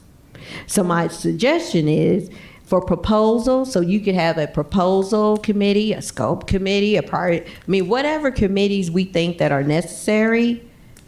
And what I'm thinking of, to avoid a situation like we had with the EVs, where it really was just to be honest, one of those things that everything happened all at once. When the proposal came to me, the Bond Oversight Committee meeting wasn't, we didn't have a meeting in July. And then it was due. Everything, it was just one of those whirlwind situations. But what this proposal is saying is that for an exception to happen, or for things to be reprioritized, it needs to come to the working session subcommittee first, before it comes here. And so at the subcommittee, where you do it virtually or you have a meeting, however you do it, you would meet 1 to 2 times a month. Or we can change the time frame, but you got to put in the work to get the product. That's just the only way it works. Then, and that's the line you can't see. So you would go from the working subcommittee 1 to 2 times virtually. That goes into the BOC for information. So you get to, the whole committee gets to look at it for a month. So whatever decisions that happen are what's reported out. And I was thinking, and the way I've seen it done with subcommittees, that the subcommittee member gets to present it. I can present it too, but if you're working in the subcommittee, you know as much as I do, about what was developed and what you want to present. So then you got a month to look at that proposal, the scope, the prioritization, whatever it is. Then you move it to action. So that way, the process allows at least 3 months to review before you're making a major decision. That's the thought. So we already have a process for exceptions. So you remember on RingCon, where we needed to make a decision? If it's a decision that it's a facilities emergency, or if it's student or staff safety hazard, that can bubble up. I mean, you can't wait on that. But if it's outside of those things, then the proposal is, let's deal with it in the subcommittee. Let's bring that results to the bond oversight for information that month. Then the next month, like, have time to look over, have time to review it, do your fact finding, go look on the internet, whatever it is you do, and then make a decision for action the next month. That's what the proposal is. And therefore, too, my team, if they're coming to me and they say, hey, we got this idea. Well, okay, you need to put an exception in. We need to have it go through the subcommittee. They need to review it. We're going to bring it to information, and then we're going to bring it for action. That's the proposal. But it's a team effort. Bond Oversight Committee is not going to have all the information. That's part of what we provide. And then we don't have the ear to the ground like you do for the community. You represent the community. So work together to come up with solutions. That's the idea. So a timeline, this is an example real quick, is that I want you to know if you follow a process like this, it will work, but it extends the time. But it goes to the philosophy of go slow to go fast. Because at that point, everybody's bought in. We already have we've looked at it, we've planned it. So all those things in place. So now we should just be able to execute. But it's going to extend the timeline. So you would have, before you guys get anything, I got to get quotes, especially now, to make sure that the quotes are going to be in line with what we are today. Because that's the reality today. And then if we do this process, a working session, however we slice and dice it, it would be 3 months, a quarter, to analyze major projects, whether it's priorities, whether it's scope. I mean, you get time to do it. And I'm also considering that you guys probably have lives outside of just this. And so meeting like we do every week, that's not going to work, you know. And then we have to bring these major things to the governing board. So the governing board, they have a month of the process. So everybody gets informed so we don't have incidents where it seems like it's very rushed. Then, and this is example, we got 4 to 6 weeks for procurement. You got 2 to 3 months if you have contracts and legal involved. I don't know if that's the right number, Rob, but I just put that down that it takes a while sometimes to get contracts finalized. And then the real work begins. It may be over multiple quarters, depending on how big the project is. But this is a way that I think that we can ensure that both the Bond Oversight Committee and staff gets to collaborate together and be able to bring things together and make sure that as a whole that people are informed and we have the best product or service when we're actually executing on the bond. So that's the proposal. The proposal is subcommittees, and how we do it, how many, is really up to you. So that's the proposal. Thank you, Dr. Carter. So a little bit more on that.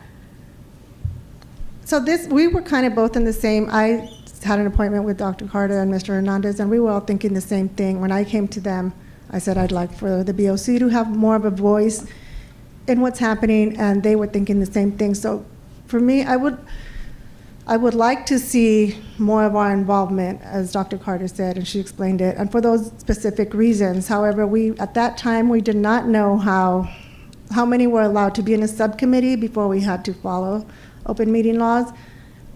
Now that we're down to 1, that means we would have to vote on 1 person, and I see a lot of people that may want to be on this committee. I don't know. So with that, we do need to take into consideration that if we have more than 1 where we're required to follow open meeting laws, we are also putting more on our staff that has to set up all this, laptops and so on and so forth. So that is a lot more. The other suggestion that we had, since we are already, and a lot of us have a full schedule, so we may not be able to accommodate a second meeting.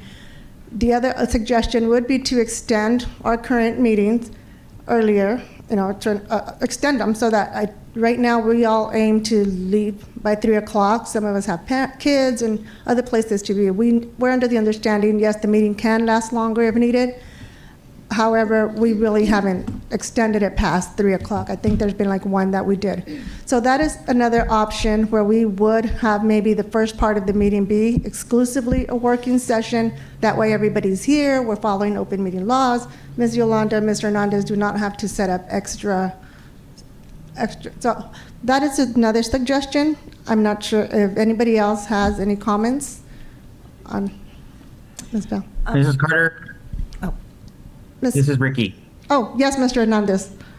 So a couple of things, and maybe these are questions kind of for Rob, but could it be a subcommittee where you have kind of what Mr. Gonzalez had said about 5 people, right, with staff? It's a working subcommittee that has study action items only. Can we, the audience, since it really is just going to be a working session, that eventually all these items are going to bubble up to the whole bond oversight committee where call to the public is available, and then it's all Zoom and it's not a setup of any, people can do it from home or wherever, or if they want to go down to Dr. Carter's office and do it. So I guess my biggest question is call to the audience. Yeah, the board policy says that meetings of board committees need to have a call to the audience, the regular meetings. So I think I could interpret that as saying a working group subcommittee doesn't need it. But that's, I don't know if that's going to make things all that much easier. You may have a couple of people if you even had one. But I mean, and we can help, the legal department can help with setting up, if you do a subcommittee, setting up a simple process for doing the minimal requirements of the open meeting law. It's not that hard. Ms. I have a question. Ms. Rogers. For him too. Ms. Bell. Sorry, go ahead. You were first. Sure. Yeah. I just wanted to know, you had mentioned volunteering. If we don't vote to have a subcommittee, could people just go to the meetings and it's not formalized? Well, that's where you're going to have to make sure you don't have a quorum there.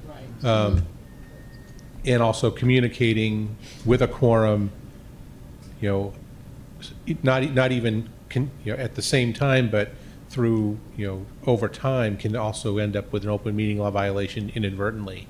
But what I was talking about volunteering is, it's probably too late now because we've already got this proposed out here, but if Dr. Carter said, look, I want a working group and I'd like a couple of you to volunteer to work with us, then that could have probably worked. But again, the open meeting law isn't that hard. If you're not doing, live streaming, you don't have to record it. You just have to take minutes. Although you may want to record it, that's fine too. So or you can record it and then you have that be your minutes. I recommend written minutes myself, but recording is okay too. So there are ways to do this that won't be too burdensome, if that's what the committee wants to do, and we can help. Okay, so I have a follow-up question for our chair or the committee. Can we find out who is interested in doing the subcommittee or attending? Because I think that would be it. But should we go ahead and go with Ms. Rogers' questions first? Yeah, my question was just regarding Open Meeting Act virtually. How does that work? Does that put the staff in jeopardy? What does that mean, Open Meeting Act, where people can attend or anything? I just don't want to put that in jeopardy or see if it's even possible to do virtual. It is possible. The board did it during COVID. So just making sure that the virtual meeting is accessible publicly with no paid download or anything like that. That the public is able to watch it as it's happening. Not that you record it and post it later. So that's you could do a Zoom that has an open link, You could do, Microsoft Teams. It's not all that difficult. Thank you. Yes, you'd have to post notice at least 24 hours in advance with the topics to be discussed. Okay, thank you. So should we go ahead and do what Ms. Bell suggested? And just a show of hands, who would be interested in joining this subcommittee? Well, I think we need to discuss a little bit more before we get to that point. Well, we just, Well, yeah, if we I didn't have know, less than one person, then we can wouldn't get have to there, Madam discuss Chair, it. Because I think there's some real issues here regarding the structure of the committee, not the number of the committee. The number of the committee is something you're going to decide anyhow. But I'm thinking that there needs to be or should be a separation here. The Oversight Committee has been created to do precisely that, oversight. Staff is support staff. Staff makes recommendations and give information of the pros or cons, whatever it is that they're going to put forward, and also make recommendations in prioritizing the projects. All of that is a staff function. So I don't think that staff should be on the subcommittee.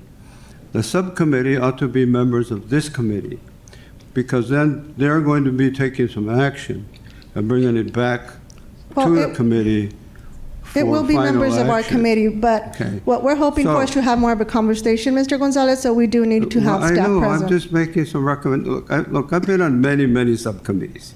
I understand what they are, I understand what their functions are. All I'm saying is that in order for this full committee to carry out its functions, and if it's going to have a subcommittee, it ought to be only members of this committee, okay? And so that would be, say, a total of whatever number you want. You don't want to have a majority of them, of the committee, of this committee on the subcommittee. Subcommittee is a smaller number, 3, 5, whatever it is. So you can take a poll and see who's interested and who's not. But I just want to make those at least clarify So what you're the purpose of excluding that everyone committee from is. staff from this subcommittee? Who, aside from BOC, do you think should be? You have a manager who manages the bond. She's staff. Any other department head or whoever we're using to give us information, because they're the ones who are going to do the scope of the work. We're not. The scope is going to be on that one slide that you had there. I think you had it on a timeline, but it's a scope of work that is going to be done once the prioritization is done. So there's a timeline involved, certainly. But I'm not saying that we're going to have staff. We already have staff that gives recommendations, information. The whole bit is already doing it. And so the subcommittee, again, should only be members of this committee. That's our function. That's what the board has told us to do. That's what your charter says. And your charter gives you the authority to go ahead and form and create subcommittees. It's in there. That's just my opinion, and I don't know, maybe legal has some different ideas on that, but that's where I'm at. I will not serve on any subcommittee where staff is going to be part of that committee, because then you have a whole different animal working here.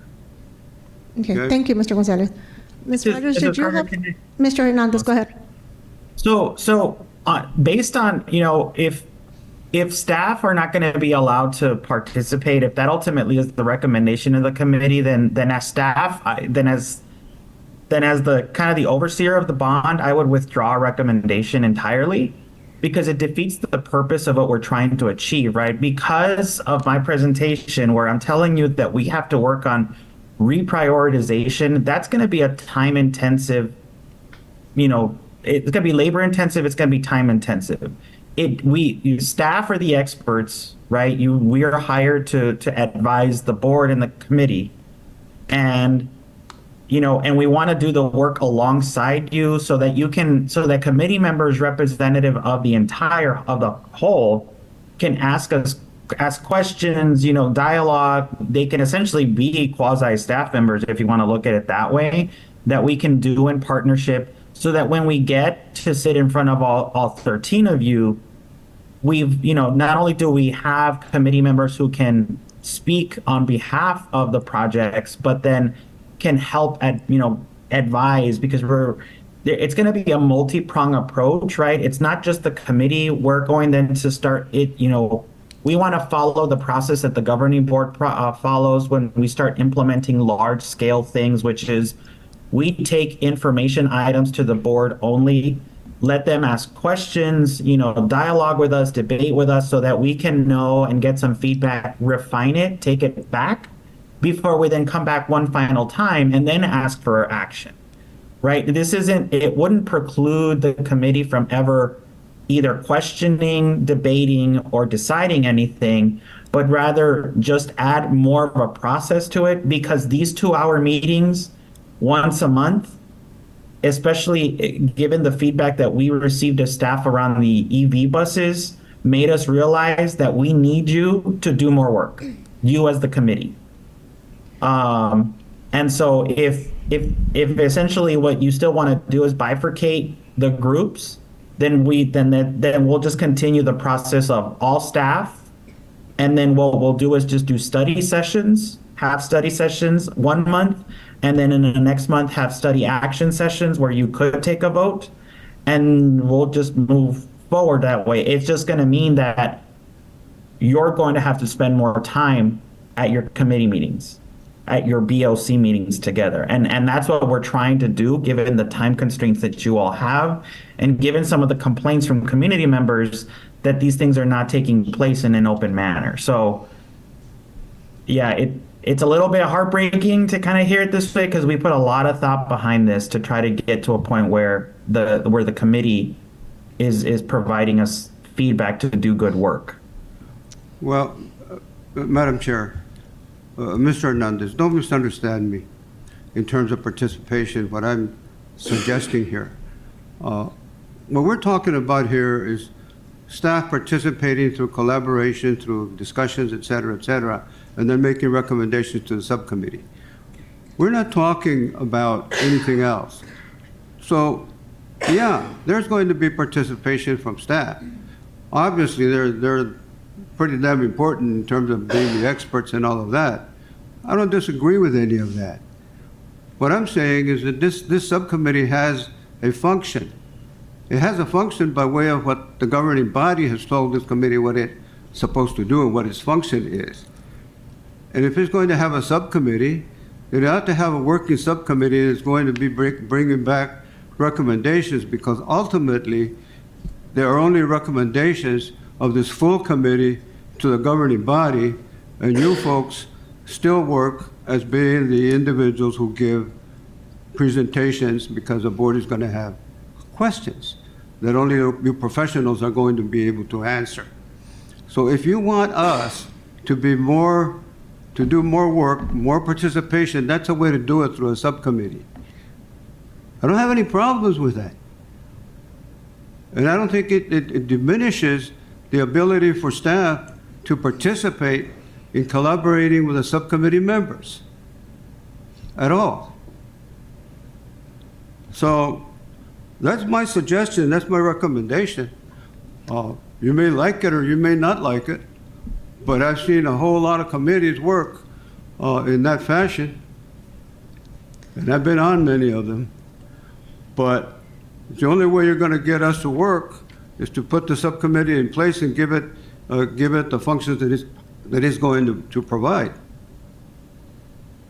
Thank you, Mr. Gonzalez. So can I see again a show of hands of who would be interested in being part of the subcommittee? We have two. I myself would be interested. So would you all like to have further discussion on this? Are some of you leaning towards maybe just extending our current work meetings, our current schedule, working before? Mr. Norquist? Yeah, well, so if we're able to figure out how to put this together, I like the idea of extending the current meeting because it sounds like it would reduce burden on staff to set something up separately at a separate time. It would merely require people to be willing, those of us who are interested, to be here for a longer period of time, which I'm fine with as long as I'm able to work it out practically. I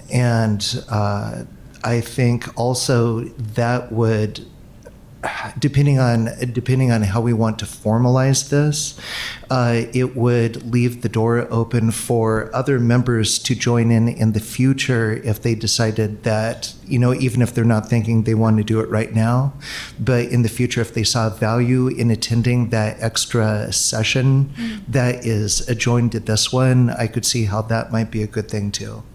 Mr. Hernandez, would this be effective if we extended our time to add a work session before the meeting? I think that's fine. I mean, I think, we, right now, staff meets on Tuesday afternoons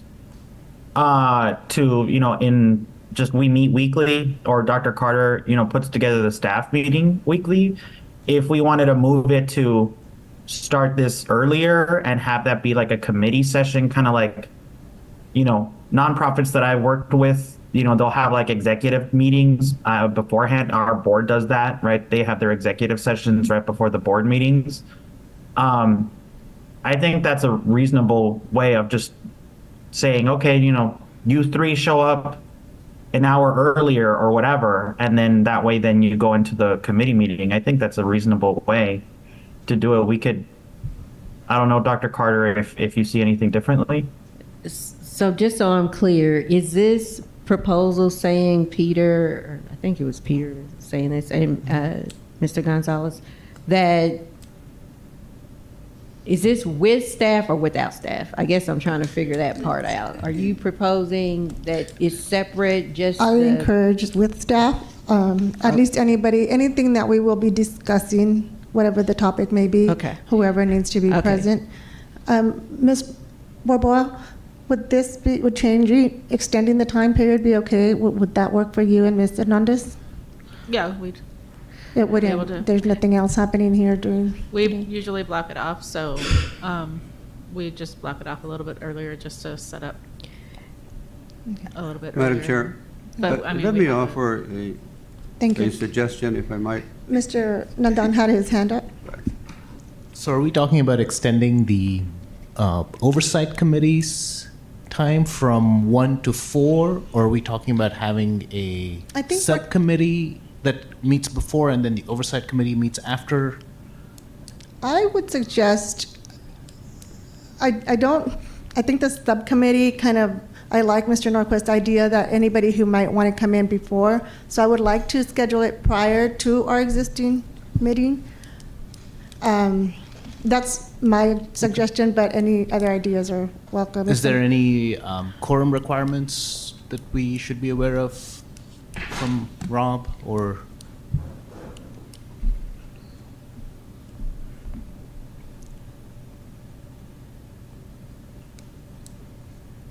Yeah, good question. I was just trying to think through that myself. So let's say you start an hour earlier and you have one person come in, and then two, and then three. Once you get your quorum, then then all the the bells and whistles that come with open meeting law are there. I would anticipate that this would be a noticed meeting, so that part would be taken care of, right? You'd have the notice and what the agenda topics. It's not a meeting until you get a quorum. At that point, then you have a legal obligation to take the minutes and have those published and have it open to the public, although it probably sounds like it'd be open anyway, just the doors will be open here a little earlier. So unless you create a subcommittee with a certain number of folks, then I wouldn't say that you have to establish what a quorum is. Legally, I just as the lawyer, I would prefer to have that structure so that you know when you're having a meeting and when you're not, as opposed to when the quorum person walked through the door, now you have a meeting. Does that make sense? It does, and that was my concern, is we suddenly have a quorum without realizing we have a quorum, and then we start running. But into if you've done issues. all the things that a open meeting Right, we should be requires, okay, then yeah. legally you're Right. you're okay. And Ms. Um, Barbeau would be here taking minutes. And, so- and there's nothing wrong with like posting minutes of a meeting that doesn't have a quorum either. It just can be a little confusing to the public. Was that an actual meeting or not? And maybe you could have descriptions of those things in your minutes or in your documents to say that this is how this thing is working. That's why we're posting minutes even if there's only 2 people here. Fair enough. I think that works. Dr. Carter, go ahead. So is there a way to have like the first hour, like what we normally do? I mean, we especially if you're more involved in the overall decision process, so we can have quick updates, whatever we do, or the business that the BLC needs to do. The first hour, the second hour, with everybody's a working session. Why couldn't we do that? And then you don't have to extend the 2 hours. First hour, business, whatever that looks like. Second hour, working session, everybody here, you already got a quorum because you already came. What about that? Ricky, is that a plausible solution? Yeah, that's plausible. I'm flexible to whatever the committee wants to do. I just want to encourage the ability to essentially have staff be able to dialogue, debate with the committee. That's the goal. I mean, however we slice it, we need a collaborative effort. I'm just speaking from the heart, and doing a mega type project like this, it takes more time and in-depth conversation. And that's my thought.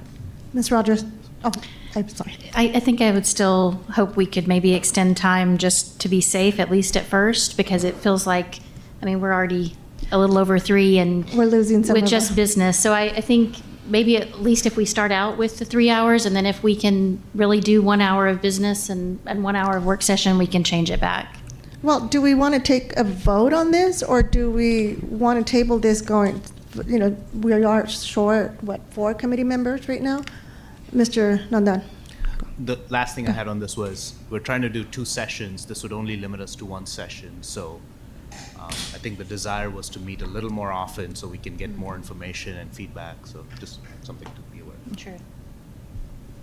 Mr. Gonzalez? Yeah, I think you'd run into some problems in terms of time. If the subcommittee takes too long and not come to a decision, and you have the full committee meeting at the same time, an hour later, you may not have enough time to get to the business that you need to do. So my feeling is that the subcommittee should be meeting separately at different times before the full committee meeting meets, so that they will have enough time to work out whatever details they need to work out and bring back those recommendations to the full committee.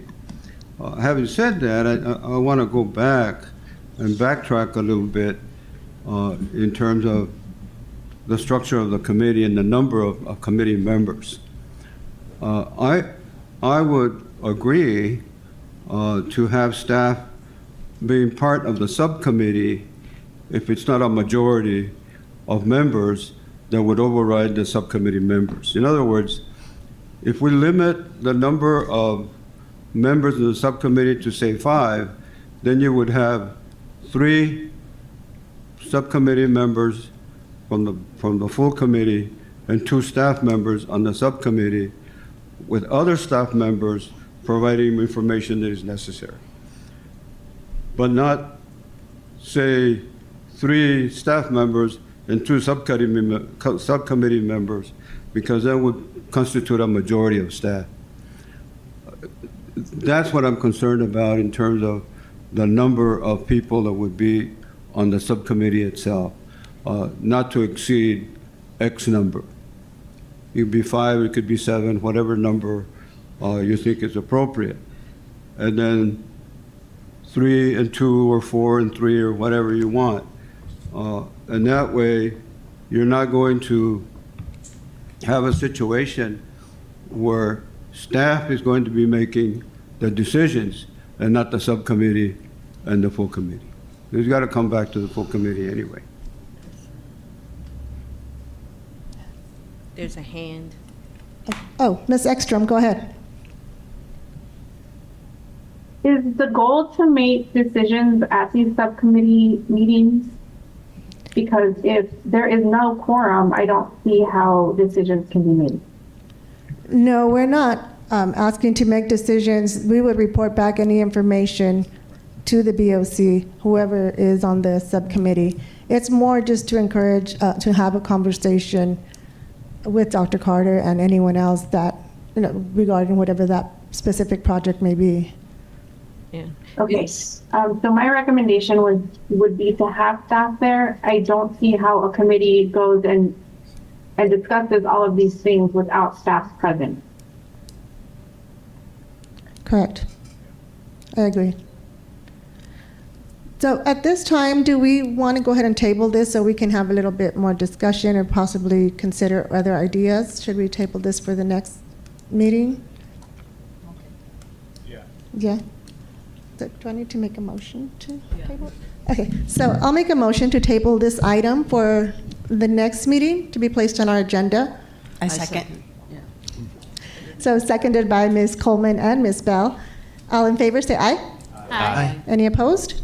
Abstain? Motion passes. We will table this item to be discussed at our next meeting. So that takes us on to our next item, 6.02, consideration to recommend the governing board the dismissal of a committee member. With that, when this agenda came out, we had not yet had a response from Ms. Caballeros. As you all are aware, she has not been at most of our meetings. So she finally did respond. I've been trying to get a hold of her for the past 2 months, and I did hear back from her just the day before yesterday. So she did ask, she was resigned from the committee. So at this time, I am making a motion to recommend to the governing board that we remove committee member Caballeros due to resignation. I second. Second by Ms. second. Bell. All in favor, say aye. Aye. Any opposed? Abstain? Motion passes to have member Caballeros removed from our committee. Ms. Ekstrom, are you there? Yes. Will you guys then, how long will it be before you all review applications to fill that spot? Or will there be a posting letting the community know that there's this vacant spot? Yes, there will be a posting, and then governing board will go over applications and go from there. So it just really depends on how fast we get members to apply. Okay, great, thank you. Thank you. Okay, that moves us on to item 6.03, discussion regarding written comments for a call to the audience. Any comments on this? Mr. Norquist? Yes, thank you, Madam Chair. Well, so I appreciate you putting this and the following item on the agenda today because these were both my requests at the last meeting.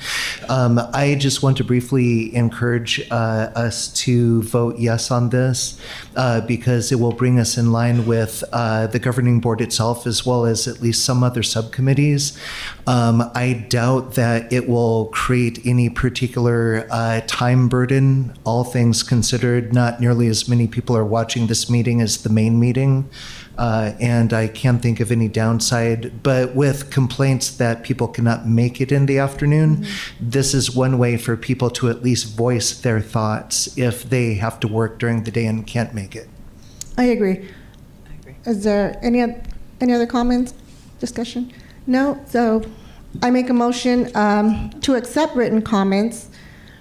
Seconded. Second by Mr. Norquist. Before we vote, I do need to make sure that our community knows we will accept comments up until 10 a.m. day of, so that Ms. Barboa and Mr. Hernandez have time to process that and get them here. So, Ms. Bell? We also have the time limit that they do for the board meeting where it's like 20 minutes or something like that. Oh, yeah. Is to that, read written comments. We don't have a time limit.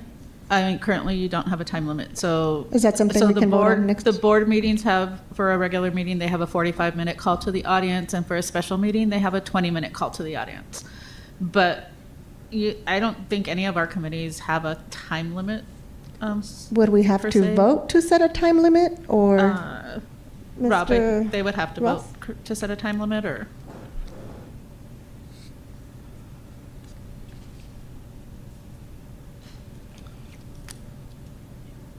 That's probably the best way to go about it, but you can also leave that to the chair. Okay, can we go ahead and vote on that?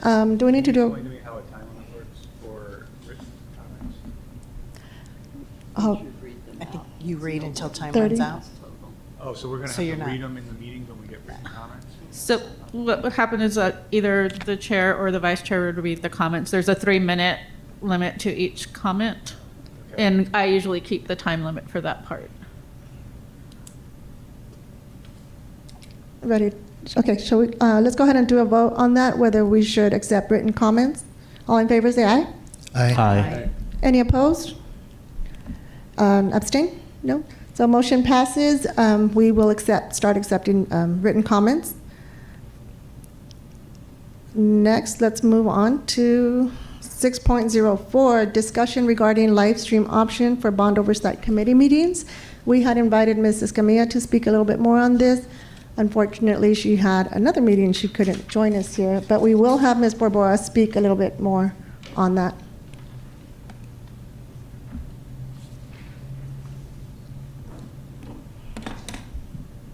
Hello.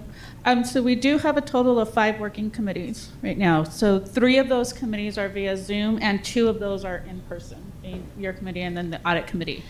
None of the committees are live streamed. They're all recorded, and then they're posted either on their website or in board docs. If the committee does choose that they want to do a live stream, it has to be a recommendation to the board, because obviously there's going to be a cost involved, because we're going to have to make sure we have staff to run the live stream part of it. We do have to get equipment for that.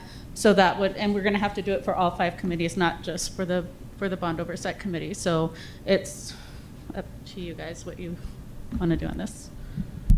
Madam Chair, can I ask a question? Go ahead. So are our meetings currently recorded and then posted later? So the meetings are recorded. Okay. And then usually by the next day, we get them posted. For the Bond Oversight Committee, they're posted on the board docs. Okay. I believe the majority of them are on board docs. I think Audit Committee is still putting theirs on the Audit Committee website page. So could we, since it's recorded, could we then post it somewhere where the public could watch it? Or would that be the same as live stream? And the public has access to board Okay. docs, so they're Okay. able to pull it up on board docs. Okay, thank you. Any other questions regarding live stream? Mr. Norquist? Yeah, if I may. So, Ms. Barboa, I'm mostly interested in knowing the reason I would like to see this happen is because I think it is just an additional step toward transparency for people who have interest in particular issues as they happen in real time. Believe it or not, I know people who actually watch from different states because some people travel between this area and other areas. And so, you know, for what it's worth, I know for a personal fact that there are people who would like to be able to watch that. It seems like the opposite side of the issue would be just the burden that is placed on staff in terms of the technical aspects of setting it up and running it. So can you comment on that? Like, how much more difficult is it to set that up? We would actually have to get another live stream license, so there would be a cost for that.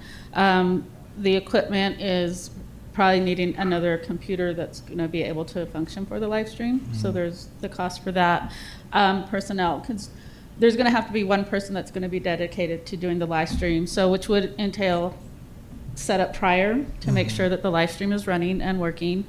Obviously, doing the live stream, doing the meeting, and then they're going to have to be doing the uploading. You know, after the meeting's over, there's a few hours of pertaining to that. So that would be for each committee, for each 5 of the committees that have a meeting. Okay. So we would have communications is there's not a lot of staff that would be able to help with that. So that would be probably having to either hire another staff member or somebody that would be able to do these 5 committees.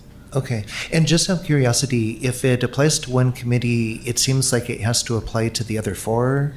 I'm sure if one committee is going to say, oh, well, then we want to have live stream too. So Okay, I think we're okay. just probably better off serving all 5 if we're going to end up doing.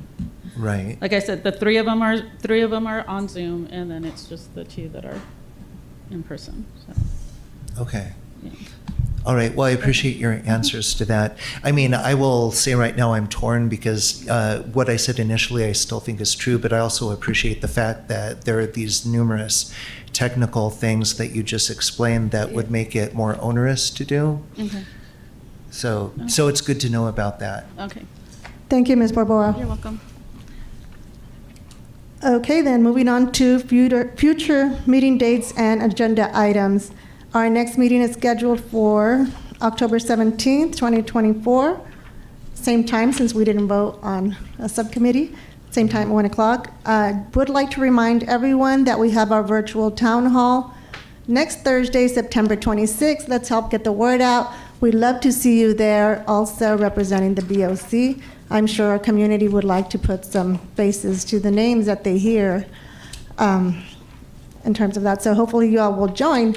Also, just so you all know, I was not invited to Borton at the project. I invited myself, which, that applies to anybody. I was watching the board meeting. I'd like to watch the board meetings. I knew there were projects coming up. So that schedule is on the dashboard. If you all coordinate with Dr. Carter and double check with her, Dr. Carter, they're still going to be out at, such and such school. I'm sure she is happy to accommodate you, meet you there. It's great to meet the team that's working there. So I just wanted to make sure you all knew that. So with that, I will make a motion to adjourn at 3:17. Is there a second? Second. Second by Ms. Coleman. All in favor say aye. Aye. Any opposed? Abstained? So we adjourn at 3:18 now. Thank you all. Thank you. Was it October 17th, she said? Okay.